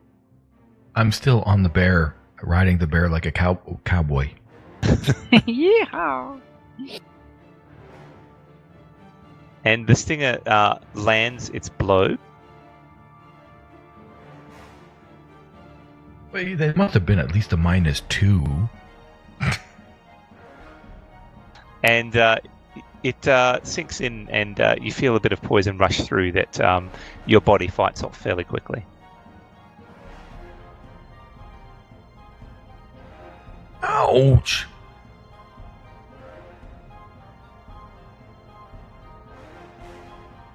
Meanwhile, the last one flies up towards you and attempts to do the same. Oh, vicious. -2. I'm riding the bear. It's bucking. But fails to hit you. You're also trying to balance yourself, so wouldn't it be with advantage instead? Well, it's up to you, really. I don't care. I'm just letting it go as normal. Anyway, Jace, you're up. Okay, so Wabani seems to have things under control. Although the wasp, is it within 5 feet of the bear? Looks like it might be. No, the within 5 feet. Yeah. There's a bit of a gap there, but that one's probably about there. But the other one's probably about 5 feet. Why? What are you trying to do? Looking at Green Flame Blade, so it has a secondary target, which can be a different creature of my choice within 5 feet of it. Okay, yeah, I'll allow it. Okay, Jace will cast Green Flame Blade and strike at the aggravated brown bear. Because Wabani's kind of on the bear at the moment, so... Is that an issue for me? Well, no, but No? if you can choose your target, it isn't an issue. Okay. Yeah, no, I'll choose my target, yep.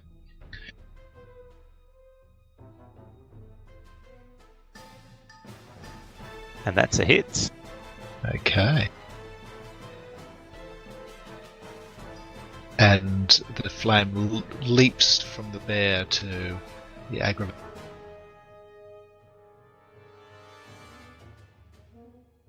And singes it for some further damage. Also, Jace is going to channel some psychic energy into the bear. Okay. The bear is starting to look a bit hurt. It's quite angry.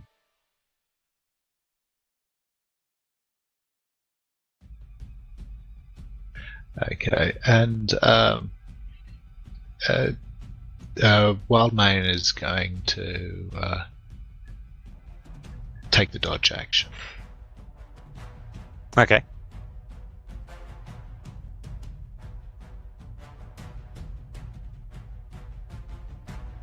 So the wasp, seeing Riki move back a little bit, starts to fly towards the nearest creature, which is Wildmane at the moment. So it'll be with a disadvantage, I'm guessing? That's right.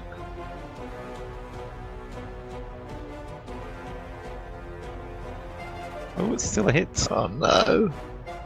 I need to get some barding.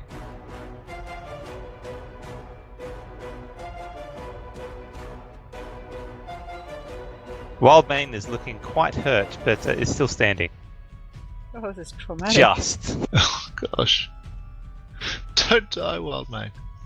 Meanwhile, the bear sort of roars and tries to buck you off, Wabani. So can I get you to make an acrobatics check, please? There we go. That is a 17. Even while you're trying to hold on, it knocks you off and you land on the ground. Not prone, considering you're a monk. Can I choose where I land? Yeah. I want to land between this aggravated wasp one and between the bear. No, the wasp is currently like almost above the bear because you were riding on it. So then I guess on this side over here, I guess just yeah. Kind of like that, I guess. Sure. Yeah. Okay. So and then it moves to you and tries to hit you, Wabani, because you were the one that was trying to ride it. Hmm.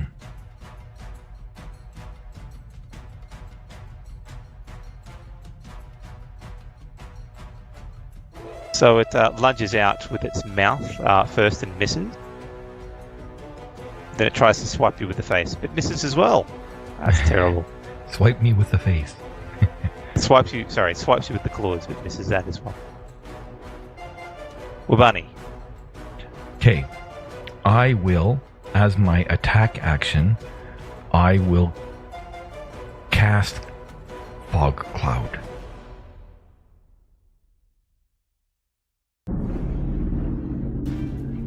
Why Fog Cloud, Jace? It's total strategy, Jace. Centered right there between me, the bear, and the wasp. And then as I finish saying the words and pointing, making that fog cloud come, I then spend key energy and I do flurry of blows. And I smack at the bear at disadvantage, I guess. So the funny thing about this is that you have disadvantage to hit, but it also it's blinded, so it can't dodge either. So it kind of cancels out. So you just attack normally. Oh, okay. The only benefit really, while you're both fighting like this, is that you can step away without provoking opportunity attacks, unless it has blind sense. But I move with my drunken, swaying motion as I pummel it with my fists. Donaru, ho! Smack. With the first of the flurry of blows, and with the second of the flurry of blows. And then I somersault in reverse, taking the... When you use your flurry of blows, you gain the benefit of a disengage action, and your walking speed increases by 10 until the end of your turn. So I roll backwards, rolling this way. I hope I'm rolling that way. I'm rolling backwards. I don't know what direction I'm going. I think I'm going to the west, but I'm not sure. You can choose, but I'm going to roll backwards 20 feet. Okay, you go there. Cool. And that's my turn. Okay, Riki. A blinding, billowing cloud appears above the bear, totally obscuring the combat that is occurring over there on your left or right hand side. The only thing that you can see is that wasp that you attacked before. That's it. Oh my goodness gracious me. Alright, but I can't see Wabani through the cloud? No. The only thing you can see is Avenida, the wagon, yourself, and the wasp. Alright, well, I'm gonna pew some magic missiles at the wasp then. Okay. Level 1? I think I'll do level 2. Okay, no. I think I might do level 1 in retrospect. Level 1.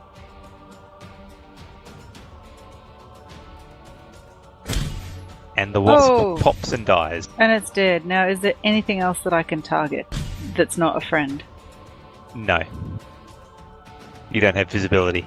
That is truly disappointing. If you shoot Barney, you might break his concentration and get rid of the fog cloud. That would be useful. I mean, isn't it a shame I can't cast an area effect spell that does damage? But that's all right. Wait, you didn't memorize Fireball? I have, but I don't know what's in that fog cloud.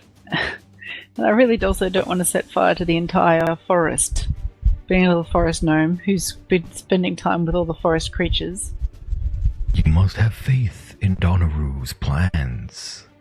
You know what? I admire your sense of faith and purpose.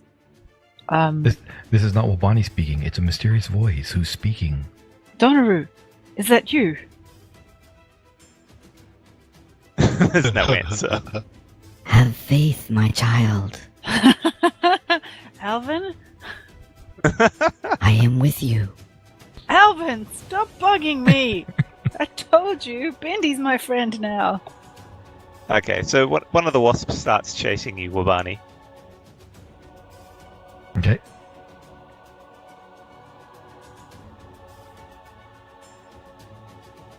But misses. Wait. Before that. It misses, huh? Okay. It does. Are you doing anything? No, I can't. Okay.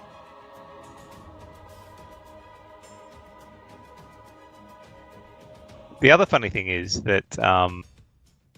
actually, no, the other one's going to go after you, Wabani, as well. Sure. Flies out. And...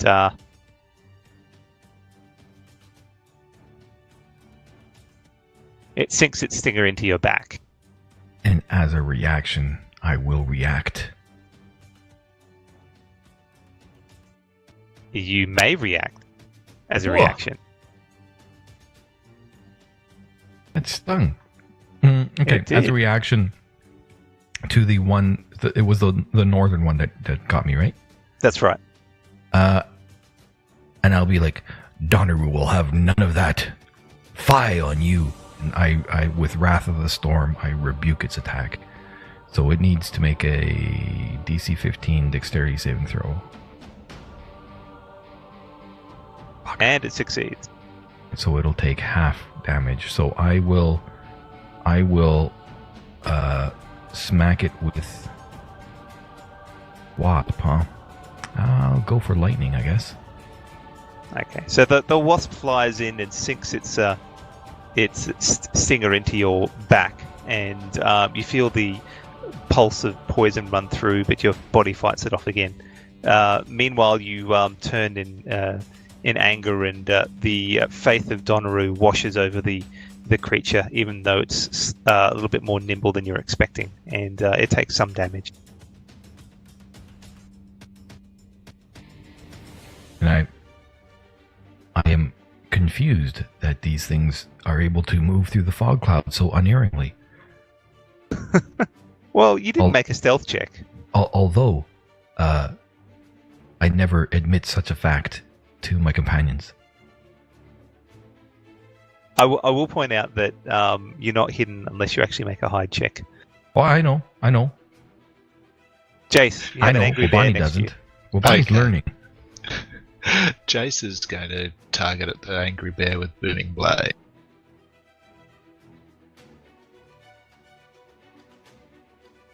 But he misses. The fog cloud that's billowed up in front of you is playing havoc with your senses, and even though you know the bear is right in front of you, you wave your rapier fruitlessly. Okay. You also feel Wildmane seems to be flagging a little bit. She seems quite hurt. Or is it a he? It's a he. It's a he. It's a he. Okay, so Jace is going to cast Healing Word on Wildmane. So nice of you. I know. Maybe at level 2. Okay.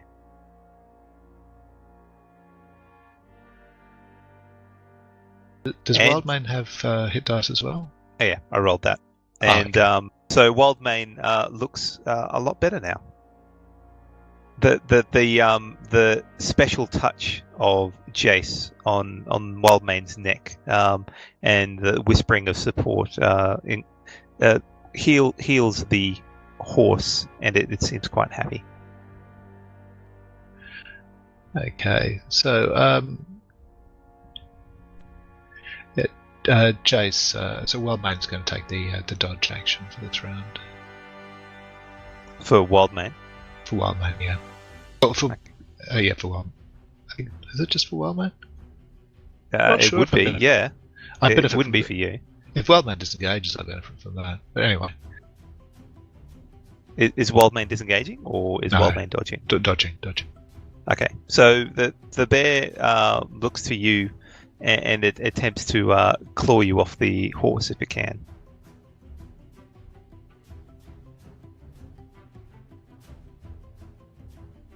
Whoa, hang on. Oh, I did 2 attacks. Okay, they're both the same thing. So it stands up on its hind legs and it bites down on your arm, Jace. So Jace is going to cast Shield as a reaction. Okay, and so it'll miss. That gives me extra 5, so yeah, you rolled a 18, so yeah, that'll miss. So what's your AC now? It is now 21. Okay, so while its bite is unsuccessful, it follows up with a claw and catches you in the chest. You're attacking me too. Oh, sorry. I'll stop it from attacking you. So can you add 14 health back? I was wondering why I was rolling twice. Okay, so it hits you in the chest, Jace. Okay. Leaves a nasty rend across your chest, and your shirt is torn slightly, and even though you're in a fog cloud, the little crystallized substance on your chest starts to glitter. Even so, Wabani, you're up. I will cast Toll the Dead on the one that's to the south of me. And I'll be... By the thunder of Donaru, you will not walk from here. It failed. So roll your 2d12. A wave of energy, of necrotic energy, floods over it, and it drops to the ground with its insect legs curling up and its wings sort of falling off its body. And then I'll burn another key point, and I will smack at this other one. You can't cast a spell and do flurry of blows. Attack action. A spell is an attack action. No, it's... I don't think it's an attack action. Isn't it? No. It's a cast a spell action. It's cast a spell action. But on you have... yeah, okay. I won't do that then. Then I will... It's the same with like Booming Blade. You can't follow up. It's not an attack action, it's a cantrip. Even though you do a melee attack with it. I will... Yeah, you can dodge? I'm going to... No, because a dodge is a dodge action. That's not a bonus action. I will...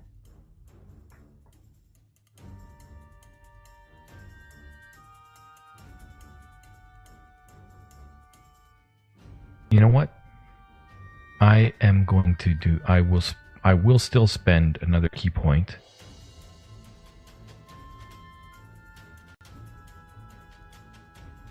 And I will do... Not Patience Defense. Step of the Wind to disengage. And then I will move undercover here. And I guess that's I can only move at half my movement there. You should be able to get it's a tallish tree, so the underbrush isn't too heavy there. Okay, so I'm going to hide behind the trunk. Okay. Ricky, you hear Jace gasp in pain as you catch a bit of shadows moving in the fog cloud with the bear sort of swiping out at him. You can't actually target unless if you're casting a spell. I think you have to be able to see most of the time, unfortunately. Generally, I mean, I don't know where anything is within that range. If I was completely reckless, I could cast an area effect spell, but I kind of don't want to kill Wildmane. So I decide to move out sideways because I'm on Pinkity, aren't I? And Pinkity moves at the same time I do. I can probably ride out sideways, right? How many feet can Pinkity move in one round? 40 feet. Okay, so Pinkity runs out sideways. So Pinkity can run out sideways to here, can't she?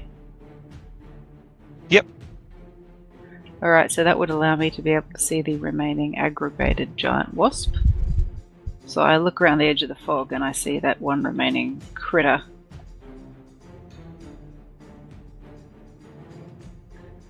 And I, just for fun, cast Snillock's Snowball Swarm at it.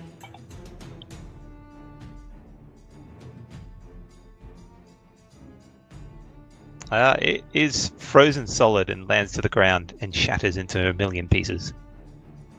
Say yes! Jace, are you in there? How are you? How you doing?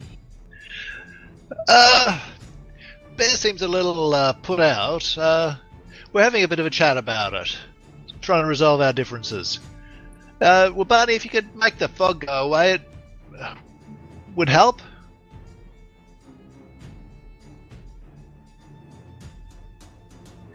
So yeah, that'd be an idea. Maybe I could actually hurt... Somebody else can help Jace out here. Or is this part of your... final hazing ritual for.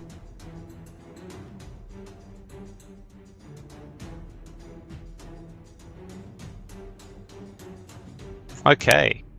So describe its demise, Jace.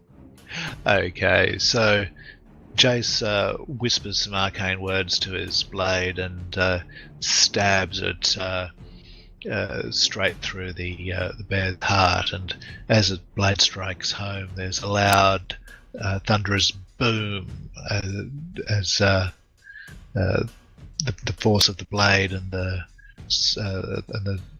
sonic assault explode the bear's heart. And with the sonic noise, it pushes the bear backwards and it slides up next to you, Wabani.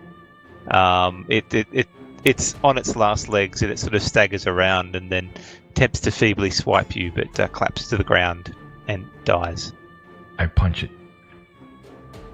It's still dead. Is Wabani still acting off? Is he still... Is that Frankie asking, or is that... That's Ricky? Frankie asking. Sorry, Ricky asking. We'll say, Wabani, how are you? How you doing? Are you starting to feel a bit more like your normal self?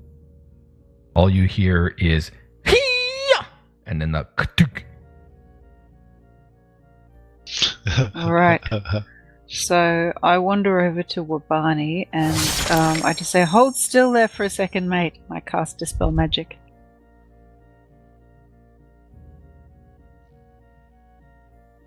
You're dispelling what's on him.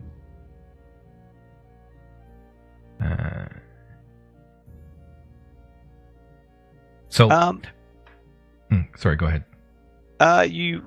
So you're walking up to him and you cast a spell.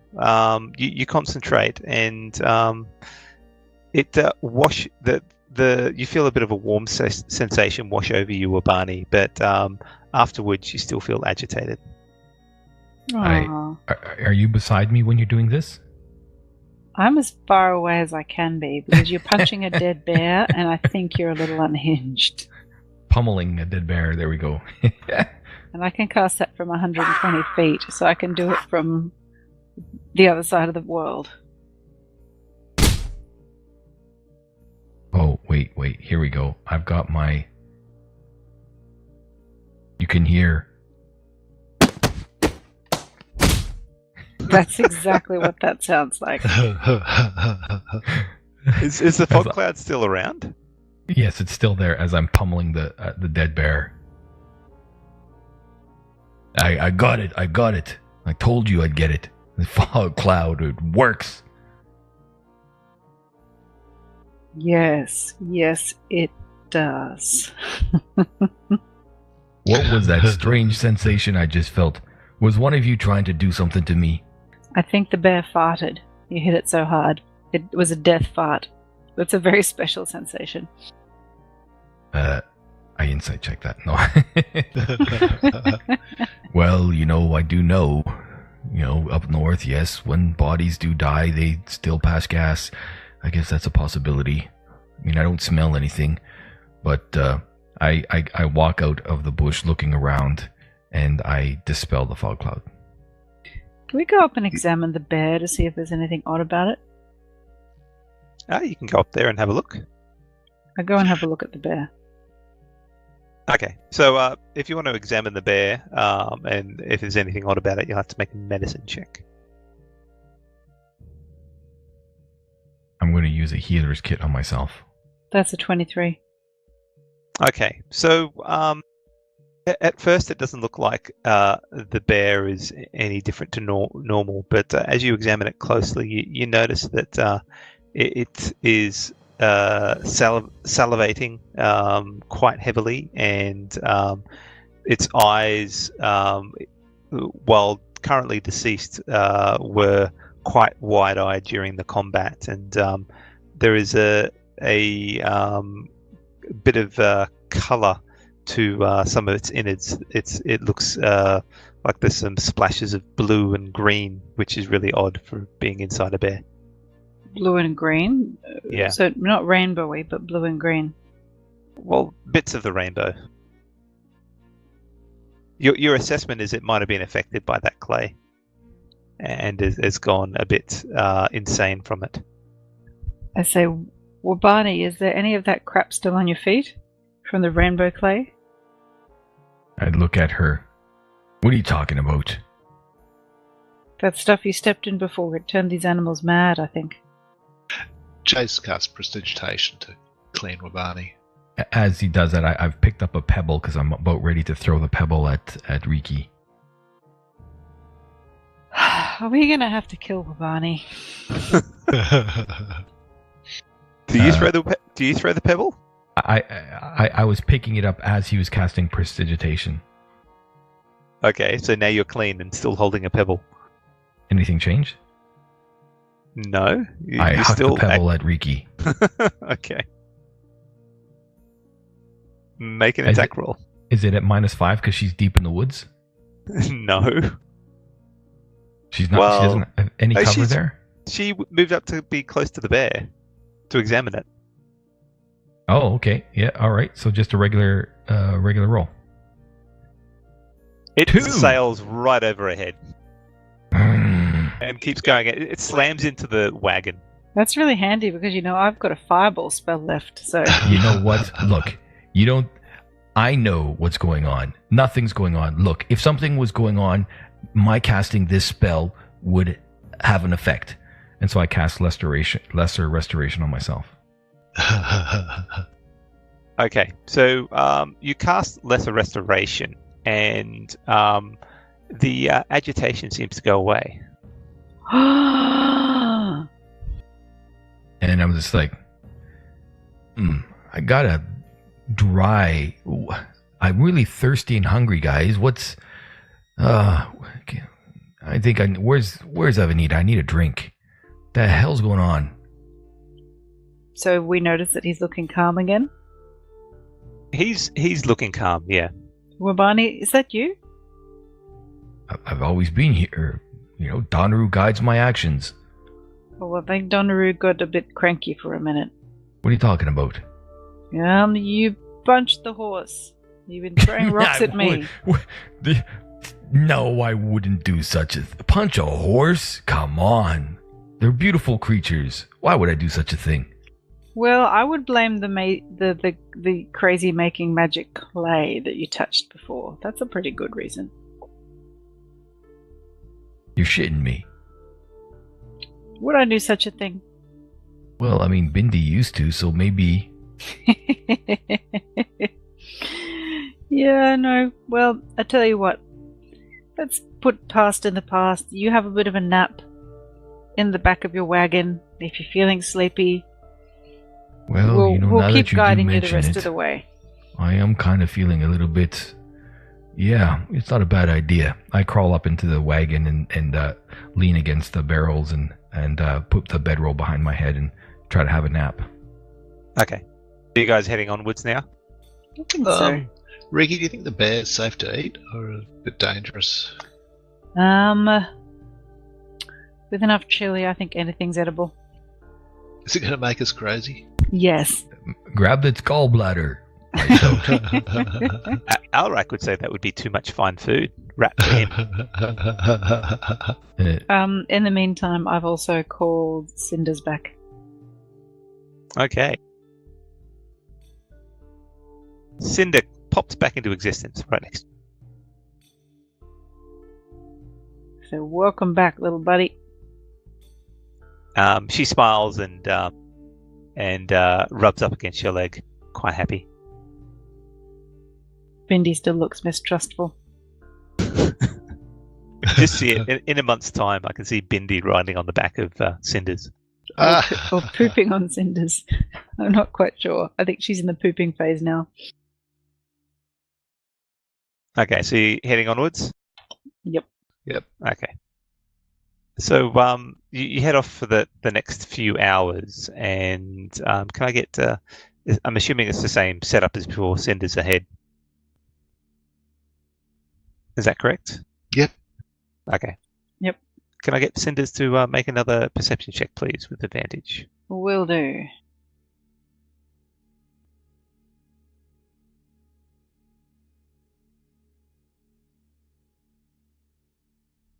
So I rolled a 1 and a 3. Oh, 1 and a 5. So that's an 8. Okay, so Cinders doesn't pick up on anything. The path sort of leads to the south a little bit, and then it sort of bends around a small babbling brook. And the first thing you guys notice is a bit of a roar from the east, and you catch sight of a large, much larger than normal, horribly mutated ape, sort of standing there, and it's got its fur is mainly a dark grey, but it's matted with some multicolors across it in spots, and it looks angry and agitated, and you hear some whoops and yips behind it as a couple of smaller, normal-sized apes are nearby. Can we back out of here? Has it spotted us? No, they've spotted you, so I think it's a more initiative this time. I say, run, Cinders, run! Run, Cinders, run!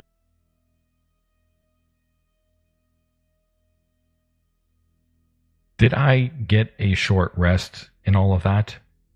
Yeah. This is about an hour later. I can do a short rest for you guys if you want. Thanks. There you go. Okay, Oh, good. so then I would be doing initiative then too.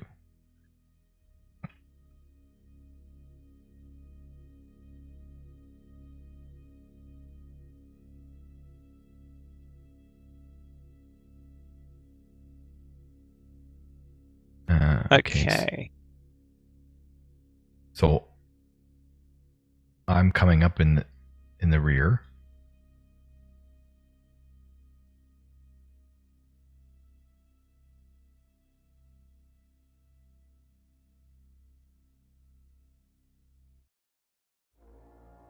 Okay, so you guys are set up where you are?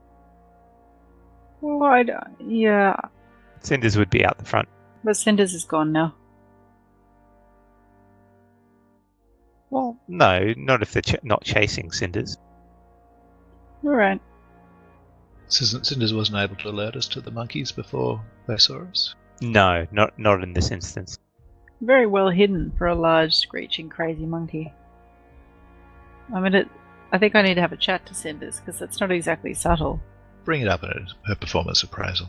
I think so. I think I need to introduce a KPI on that one.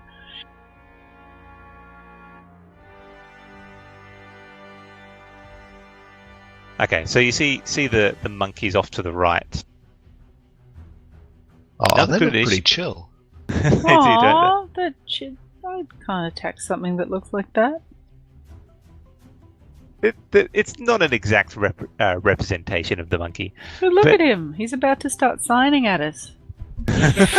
Friend, he says. Friend. Banana? Meal, I think it's meal. Okay, Jace, what are you doing? Okay. So,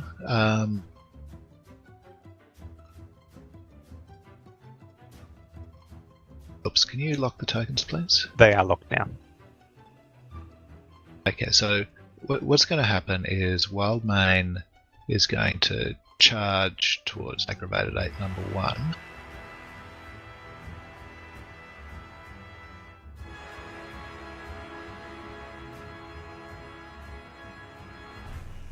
With you on top of him. Naturally. What's the movement speed on the horse? 60. Okay. And then Wildmane's going to disengage and retreat.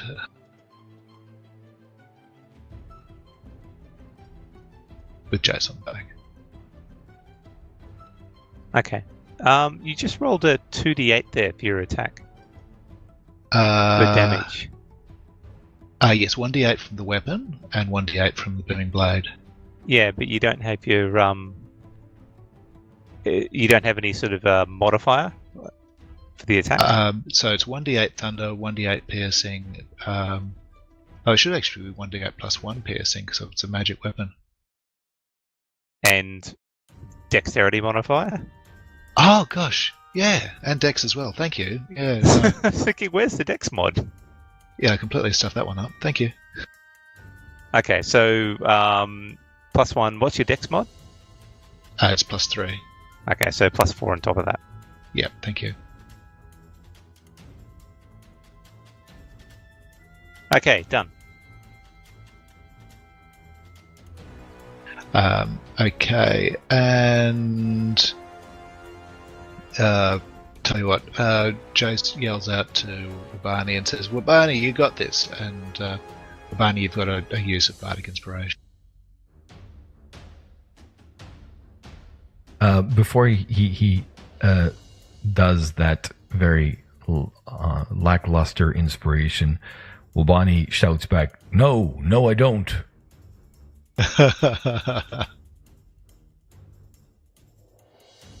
Okay, Wabani. You're up.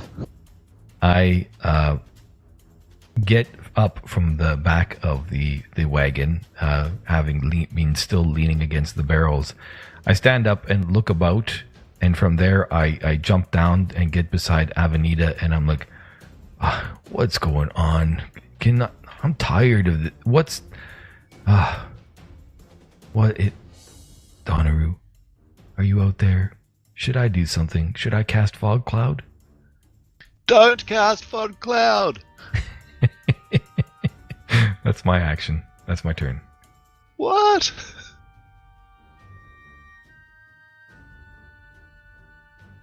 What is Cinders doing? Oh, Cinders has had it. Oh, sorry. Yeah. Cinders has gone into his own little safe pocket because his monkey business is just not on.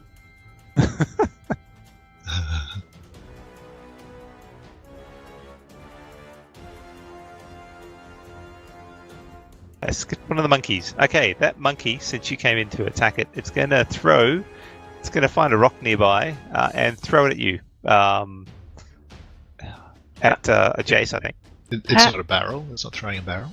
No. If it gets to the wagon, maybe it'll do that. You know, I think Wavani should throw a barrel at it and just confuse the living hell out of it. I have to ask as well, are they aggravated because the DM keeps calling them monkeys and they're apes? True. That could be one of the reasons. Oh, well, the image is monkey actually go a monkey. boom. Monkey go boom. Oh yeah, he runs away.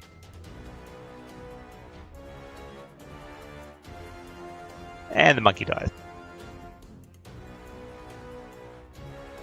Well, Ricky, you're up. Oh, that's a big ape. Alright. So, let me have a little bit of a think about this. I have a sneaking suspicion that I'm going to cast haste on Wabani. No, let me be. You guys deal with this. Come on, buck up, buckaroo. You can get this monkey off your back.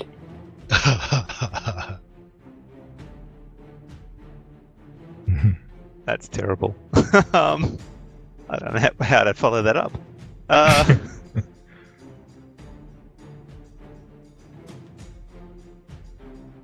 This monkey races and picks up another rock and throws it at you, Jace. Oh, this one hits. Oh, critical. Oh my god. Catches you in the face. I think it was poo, not a rock. It's got a certain smell to it. Get your hands off me, you damn filthy ape. Meanwhile, this one roars in fury and starts charging you, Jace. Me? What did I do? You're the one that's in the front. That's what you did. That ape put his bum on Wellman's face. Be thankful it's not sitting on it at the moment. The first swipe is a miss. The second swipe connects. and it staggers you. It's a huge wallop, and you teeter on the saddle, but hold on. Jace, you're up. Okay, so Jace is going to cast Booming Blade again at the giant ape.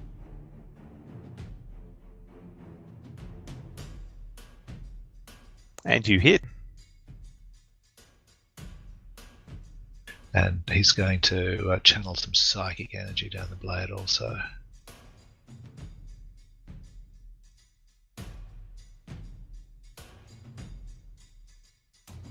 And Jason's going to cast what do you call it? Healing word on himself. Okay. At 3rd level. At desperate times.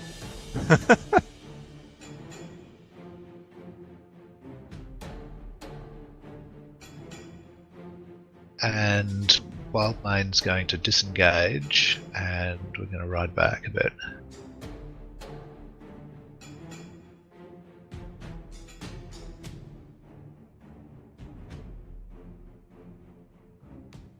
Wubani. I pat Avenida on the neck. Stay calm, my friend. Donaru is watching. And I rush over, reluctantly, I rush over. And I will try to strike it with my Hungamunga.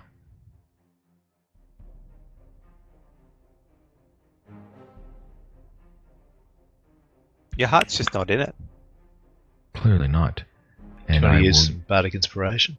use a key point to hit it with a flurry of blows. Oh, that's a bit better. The first hit. The second hit.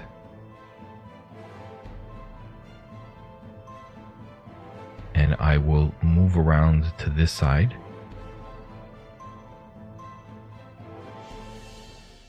And with the second attack action, I will again try to hit it with the Hungamunga, and I will... What's the Bardic Inspiration this time? D8, I think. Hang on. Yeah, it'll be D8. Yeah. Okay. So, once more, I try to strike it with the Hungamunga. And that one's a success. You can choose whether to use the Bardic Inspiration after you've seen the roll. I used it anyways. And the flurry of blows once more. You can't do that. You can't do it twice. Why not? There's nothing Because that it says... gives you... Because it's a bonus action to do flurry of blows? Isn't it not as long... It says, immediately after you take the attack action on your turn, you can spend a key point to make 200 strikes as a bonus action. I thought as long as you could... Alright. Damn it. You can't get infinite amount of attacks here. No, it wouldn't have been infinite. It just would have been 4. Yeah, no, it's a bonus action to do that. Bonus action. Bonus action. Come on, give me something else here. Is that your turn complete? No.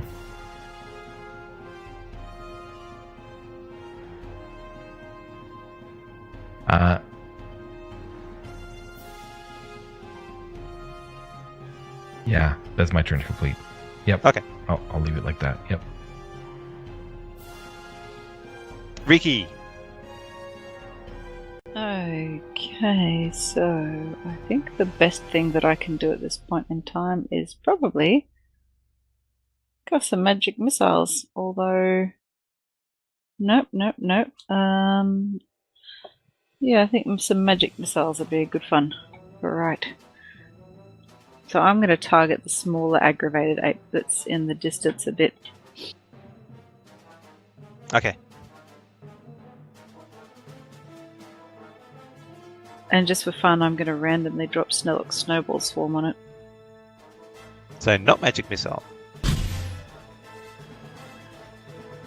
Oh, it flies off and then catches it, and the snowball explodes. And it's annoyed, but it's still standing.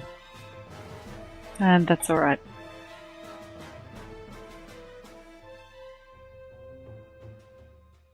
Okay, this one, seeing that you're nearby now, Wabani moves up to you. Yeah.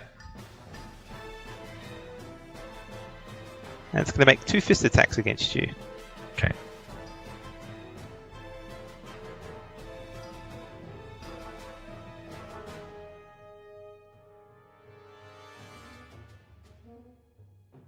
It hits you with the first one, but misses with the second. Oh, actually, hang on. What's your AC? 19. 19. Okay, yeah, definitely misses with the second. Isn't it 17? Haste. Ah, haste, of course. Okay, the second one turns to you now since you're nearby, and it attempts to hit you as well.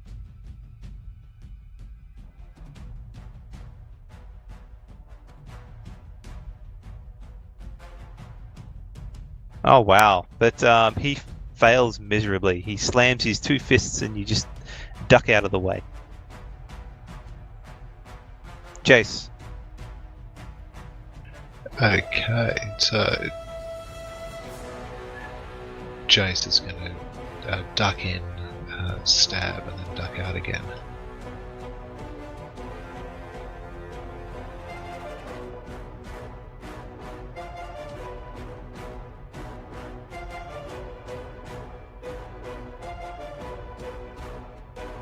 So you skewer its back with your rapier. You add some Psychic Blade I forgot for that. damage to it. That's right. And I think Jace might just get a bit, try to get outside his range.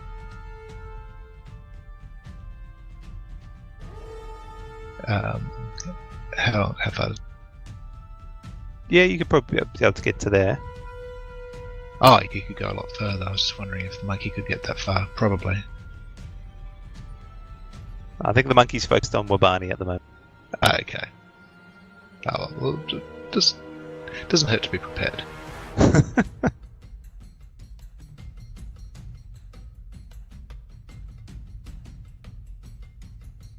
Okay, Wabani, you're up. You're surrounded by monkeys. I will. Where's Jace? He's down there.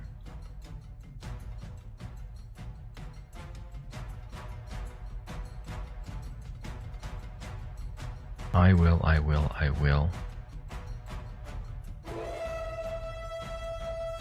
He's heavy damage. I will strike at him again. The giant ape, that is.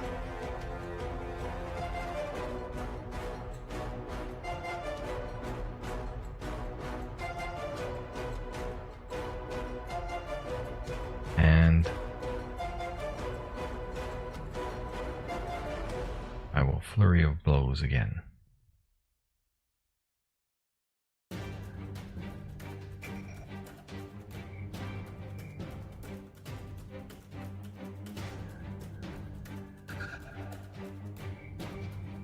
So with some lightning fast speed, you hammer your fists into the big ape. And then I will, with that flurry of blows, I take the disengage action and I move over here. So that's from Drunken Master, is it? Yep. Okay.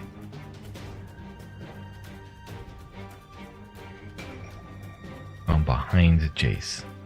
How did you move that far? Haste. Was that Namtar asking, or was that Jace?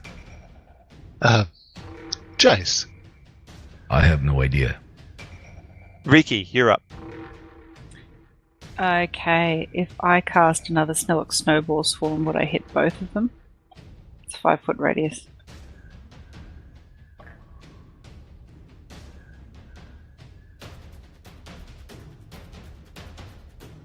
Okay, so you should be able to hit both of them with that. Alright, here we go. Well, they both fail. And the giant Whoa. ape... describe its demise. How do you kill the giant ape? Okay, so suddenly out of nowhere, a whole barrage of snowballs just fly out of the bushes and bury the ape. And this one little hand, massive hand, just pops up at the end and just gets knocked to the side by one giant snowball. So there's a giant snowman standing there now. That's exactly right. Riki looks sad and shakes her head. If only we could save them all. Do you want to build a snowman? That's right. I feel like Elsa. Okay, the little ape charges towards you, Riki, and picks up a rock as it moves and attempts to throw it at you. Oh, and it hits Riki. I shouldn't be targeting Wabani. Can I You use can put in shield? shield if you want, Thank and you. that'll miss. So I use shield. Just let me cast that. I'm going to cast that myself. So the rock seems to fly true, and then at the last moment it bounces off something that the monkey can't see, the ape can't see. Jace, you're up. Okay, so Jace is going to charge the remaining ape on Wildman's back.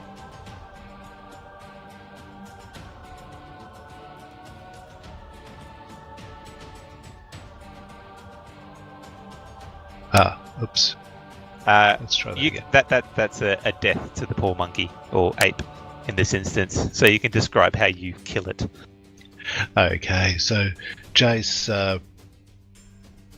lunges over Wildmane at the ape and thrusts the blade into the hapless ape, and with an explosion, the ape is just blown to bits.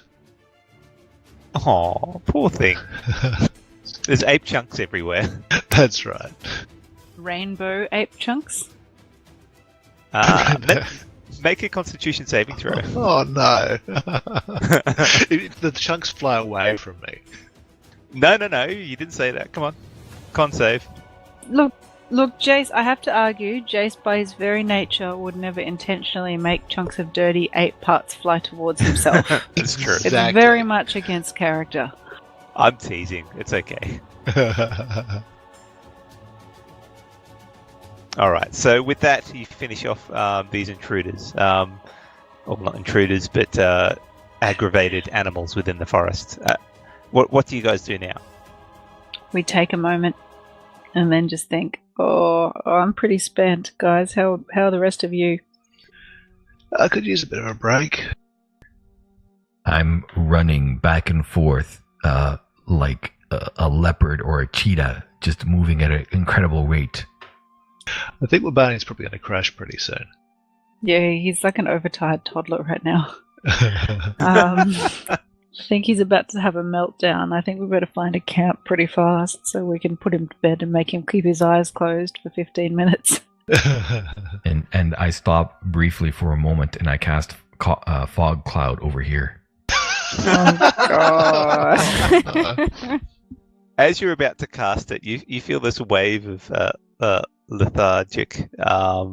lethargy over you, and you can't force yourself to cast it at that point in time. It takes you a little bit longer. Okay, where am I about when the lethargy hits me? You're about there. So I don't fall into Wildmane? No. So I slowly crawl my way into the fog cloud, and I'm like, Riki, can you see me? Riki, let's sneak off now. I think so. I'm a bit too tired to deal with this. And I just sing out, Wabani, Avanita's coming with us. You can join us if you want or not.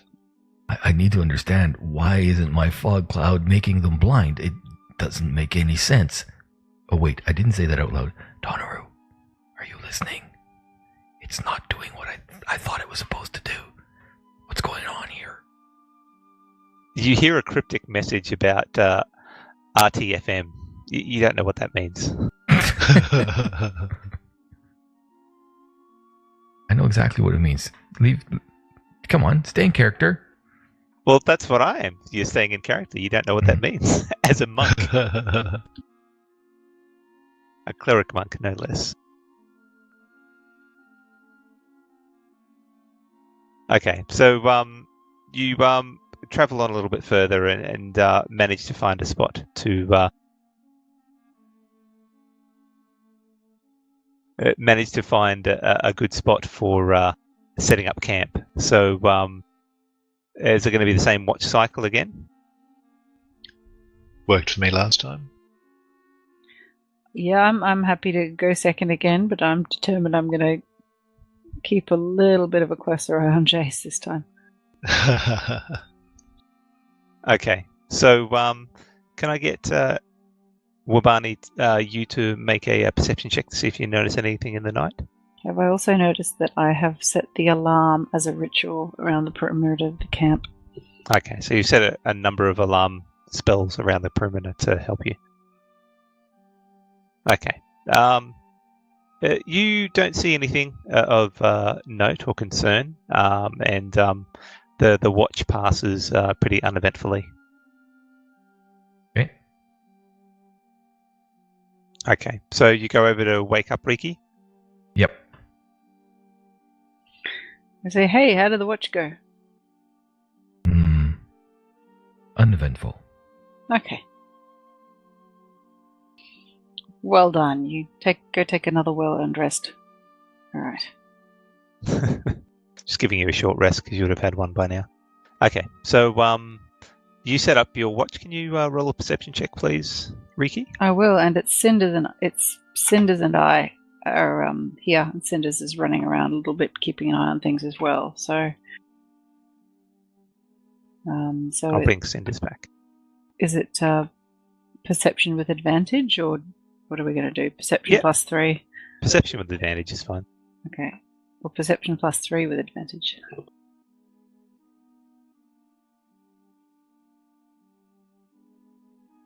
Well, that's an 18. Okay, so you hear some bird song, a bit of movement out in the forest, but seems to move away fairly quickly. But at one point, Wabani sort of wakes up in a little bit of a dream state and walks around quite confused. Oh, so Wabani, do you need to go to the toilet? Yes. Okay, the bushes are over there. Just right. If you're not back in 5 minutes, I'm coming to check. I head over to find the toilet. Okay, you start to head over to find the toilet, but then you stop and you just stand there in a daze. Where did you say the toilet was again? No, you don't say anything. You just stand there. So, Wabani, did you forget where the toilet was? He doesn't respond. Wabani, I walk over and I shake his shoulders. And then as you move towards him, hang on, not that one. He runs away from you, and uses all his action to run away from you. And then he stands off in the distance, not doing anything.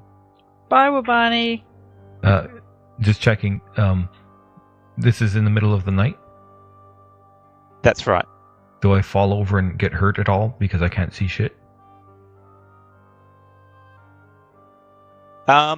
You can make a d20 to see if you can find a path. Okay. Ooh, that would be a nat 20. So you, even in this dazed state, you're able to see where you're going, and then after a couple of seconds of standing still and not doing anything, you race off in a different direction. And this happens for a little while until eventually you break out of this, and after you've broken out of this, you're agitated again. Oh, so he's back where he was with the bloody punchy horse act. Okay. Well, Barney, come back to camp. Am I still dazed? No. That state is washed over you, and now you're just agitated, so you can act as normal. And we're still by that creek? You can be, yeah. All right, I jump in the creek. Okay, the ice cold water washes over you, and you feel somewhat invigorated. And I punch the water. The water does not punch back. Icy water by the sound of it. Okay, well, Barney, come back to camp. What's going on?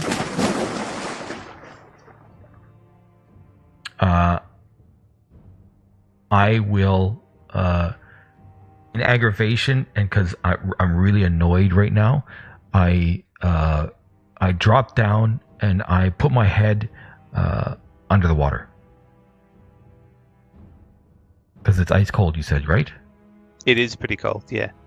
Okay, so I can't see any of this is going on, so I'm just still singing out to Wabani. So I'm going to have to wake up Jace soon. So the ice cold water, does it have any effect once I get my head immersed? No. Now you're just annoyed at the water for being so cold. I get up and I punch the water some more. The water just seems to be immune to your actions. All right, I leave the water, and I come sit by the camp. And as I get by the camp, I'm soaking wet. My clothes are soaking wet. I wring them out on top of Jace. What, Barney? What on earth are you doing? I kick some dirt on the fire. I think Wabani's in one of his moods again. Wabani, do you remember last time you proved to us very, very cleverly that there was nothing going on by casting some kind of dispelling spell on yourself? Do you remember that? I bet you can't do that again, Barney. Oh, I have a look around on the ground. Is there any more of that bloody prismatic clay around? Make an investigation check.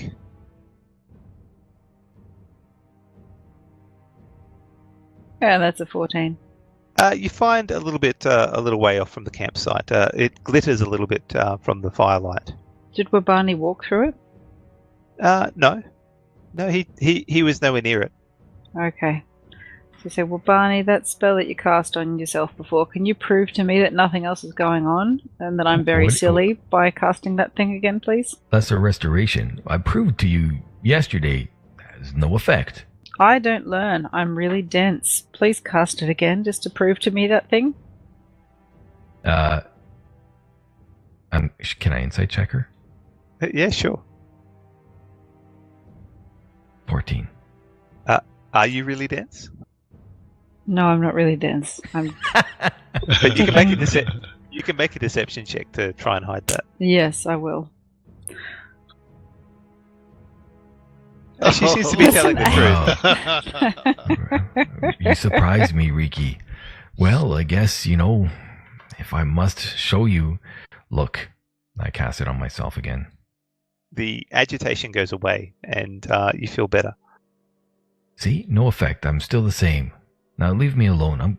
Why do you guys keep interrupting me while I'm sleeping? And, Jace, why did you make me all wet? What the hell? So rude. Sorry, Wabani. I love how the level of difference between him being affected by this and not is a fine line. And I quickly go to sleep. After I take a nip from my water skin. It's like the litmus test is how willing he is to be cruel to animals. Okay, so after that, the rest of the watch is fine, and in the morning, Jace, you during your watch you don't notice anything, but during the morning you wake up and Bindi seems to be quite excited at the moment, and you can't tell why, Riki. Is she biting the horse? Is she wadding the horse? Is she biting the horse? No. I say, hey, Bindi, what's up, love? We've had a rough night. Can you maybe tell me quietly? And Bindi just mentions to you to just wait. She will be here soon. And she sort of jumps up and down very happily. Ah, she will be here soon. Well, I don't know. I think it's lovely that you're getting so excited about having Cinders with us, but she's just over here, love. She's just sleeping next to me. So, okay. So let me just check for something. Okay. So as you're mentioning this, can everyone make a perception check, please? I'm going to take advantage of that because Cinders is with me. Oh, that's a 21. Okay, so you all notice coming into the little clearing that you'd set up a beautiful deer buck or a buck deer walking in. It's probably stands about 7 feet tall from head to hoof, and the antlers rise up above that. It is mainly a dark brown coat, and the antlers seem to be infused with some sort of material that make it glitter in the morning sun. Rainbow glitter? No, not rainbow glitter. This is similar to like a white crystal glitter, similar to the chest hair glitter that you're getting from Jace before. Oh man, sparkle power is happening. We've got cutesy forest animals and glitter. Alright, so I have a quick question. Does Bindi look like she's getting super excited about this gender fluid creature, or is what's happening? Yes, Bindi is very excited to see this deer arrive, and it walks up to you, Riki, and paws at the ground, and then you hear a voice in your head saying, "Friend of the forest, I beseech thee, the princess of the Yule's Cliff Woods requests your help. Follow in my footsteps, I will lead you there." I turn to Wabani and I say, "Don't punch the magical creature!" Why would I do that? I don't know, but sometimes I just say random stuff. Okay, everybody, it's telling it to follow it. Let's go. All right. I just have an idea that this is a really good thing to do. But I thought we were going to the south. Well, it's telling me that the princess of the Yule's Cliff Woods requests our help. This could lead to great things. A princess, you say? Yes. I mean, it might just be another monkey with a hat. But it's a princess, so let's go and find out. Are you sure? About the monkey with the hat? No, I'm not. Let's go find out. I'm really curious. All right. Jay says, "This has the makings of a fine story. Lead the way." Onwards, you can be the heroes. We can all be heroes. As long as you try. Okay. I don't know what's in the water at the moment. Clearly sparkles or something. With a rebound after the sadness of losing our party member last week. We've rebounded into sparkly insanity. That's lovely. Everything's bright and there's forest creatures. Yay! Okay. So you start to follow the deer, and it starts to lead you away from the path. So the horse, you can take the horses with you, but the wagon would have to stay. Can we tie it to... No, well... You said a Wabani. How do you feel about that, Wabani? Oh, well, I mean, following Jace to find the orcs and find out something about, well, Alarak was something that was important, and if this is important to you, then you lead the way. Well then, let's go. I think we should try and... Can we move the cart into the bushes and kind of hide it so it's not immediately visible from the road? Yes, you can attempt to do that. Yeah, so let's do that. So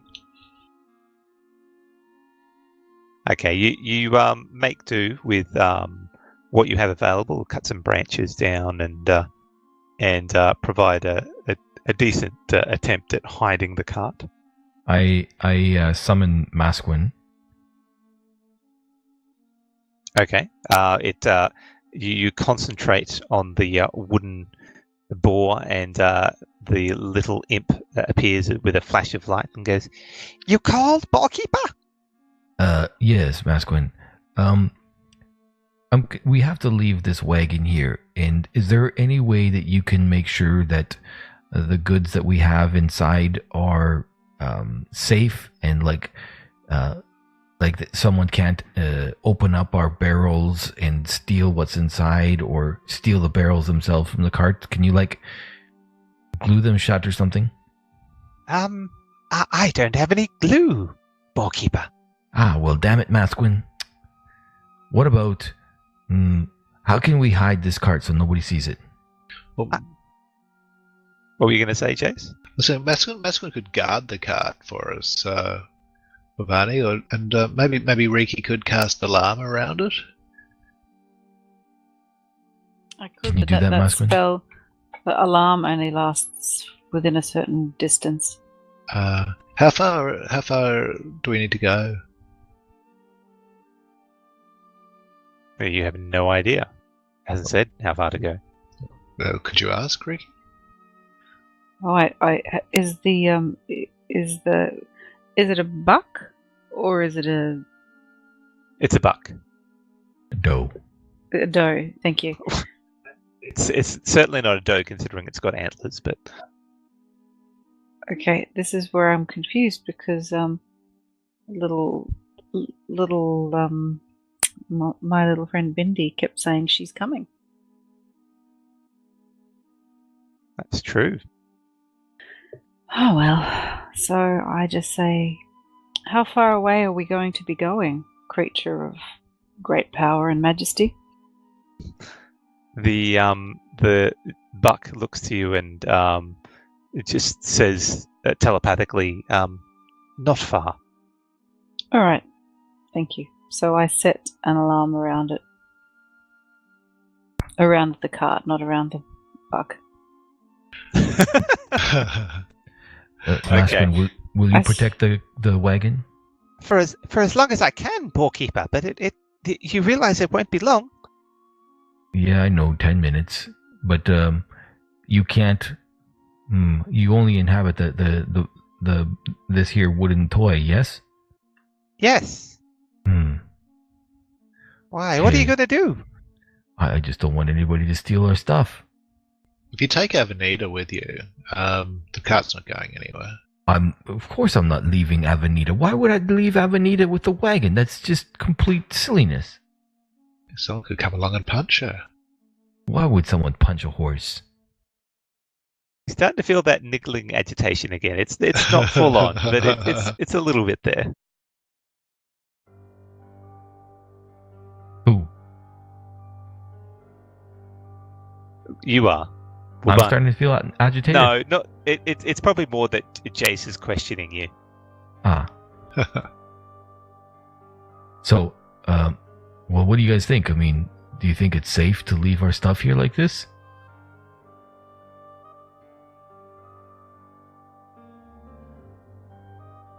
It's got all the horse food in it. about as safe as it's going to be. I mean, it says we're not going far, so if we hide it and we keep it as protected as we can, that's about as good as we can do, huh? Alright, well, let's cover it up with bushes. And I send Masquin back into the doll. And I've set the alarm spell. Okay. So, doing all you can to set up the cart to be hidden from view. As you do all that, it takes you about 10 minutes, and at that point, Masquin disappears. But he was guarding the cart for or the wagon for as long as he could. And then you start following the deer, and he leads you on a trail, an unmarked trail that seems to bend back in on itself quite a lot. So your sense of direction is constantly changing, but one thing seems to remain constant, and that is that the land starts to slowly rise. And this goes on for approximately 6 hours. So apparently not long for a deer is different to what your expectations are. But after about the 6-hour journey, you come up to a cliff face, and you can see it falls away for about 200 to 300 feet to more forest that seems to stretch on for a very long distance beyond the horizon.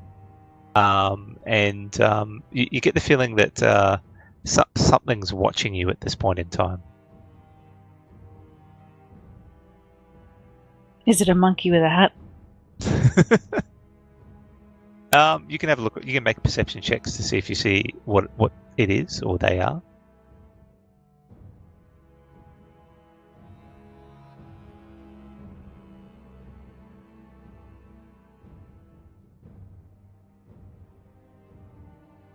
I rolled an 11. So Jace catches the sight of several different types of animals, some badgers, a bird, looks to be like some sort of pheasant, and a few different other type of animals that are keeping their distance but watching you curiously.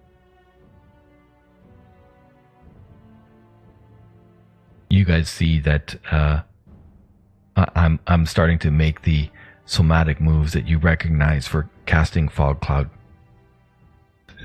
Jay says, Wabani, no fog cloud. Are you sure? I'm sure. I'm very sure. I think this is the right place.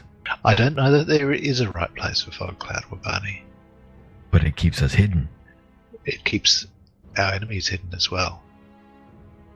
Yes, well, no. Yeah. No, that can't be right. Jace casts Speak with Animals and calls out to the animals watching.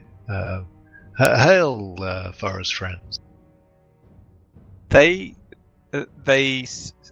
understand you, but they seem to be keeping their distance at the moment. It looks like they're a little bit in awe of the deer that is guiding you, and as you do that, the deer turns around to Riki again and paws at the ground, look of a slight bit of impatience on its face.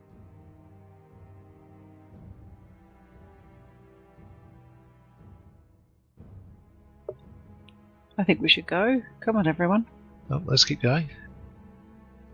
Okay, so as you progress forwards, you start seeing more and more of these animals, the predators and prey, all sorts of different animals that are keeping to the edges of your sight, but are watching the procession. And after probably another 10 or 20 minutes, you come to a point where there's a bit of a clearing there, and out in the clearing there seems to be standing a humanoid, a lithe humanoid wrapped in vines, leaves, and bark that moves with the vines moving and sliding over her body. Poison ivy. She smiles as the party arrives and looks towards you, Riki, with a very happy expression on her face. And she goes, "At last, you've arrived." And I think with that, we might leave it for the night. It's getting a bit late now. But thanks everyone for listening, and thank you for everyone for playing tonight. Thank you. I feel that we might not be able to get a game on next week due to matters outside of our control. So what we might do is aim for 2 weeks from now to be the next game. Can I just clarify one thing? That wasn't a monkey with a hat, was it? No. You did see some monkeys on the edge of your vision, but none of them were wearing hats. I'll put that in my notes for next time. Good to know. All right, so thank you for listening. I hope you had a good time. Remember, you can find us on Twitch, YouTube, Podbean, iTunes, and Discord. Look for ADlibND, and see their descriptions below. If you want to vote, come join us on the Filthy Pigs Discord server. That's it. Toodaloo.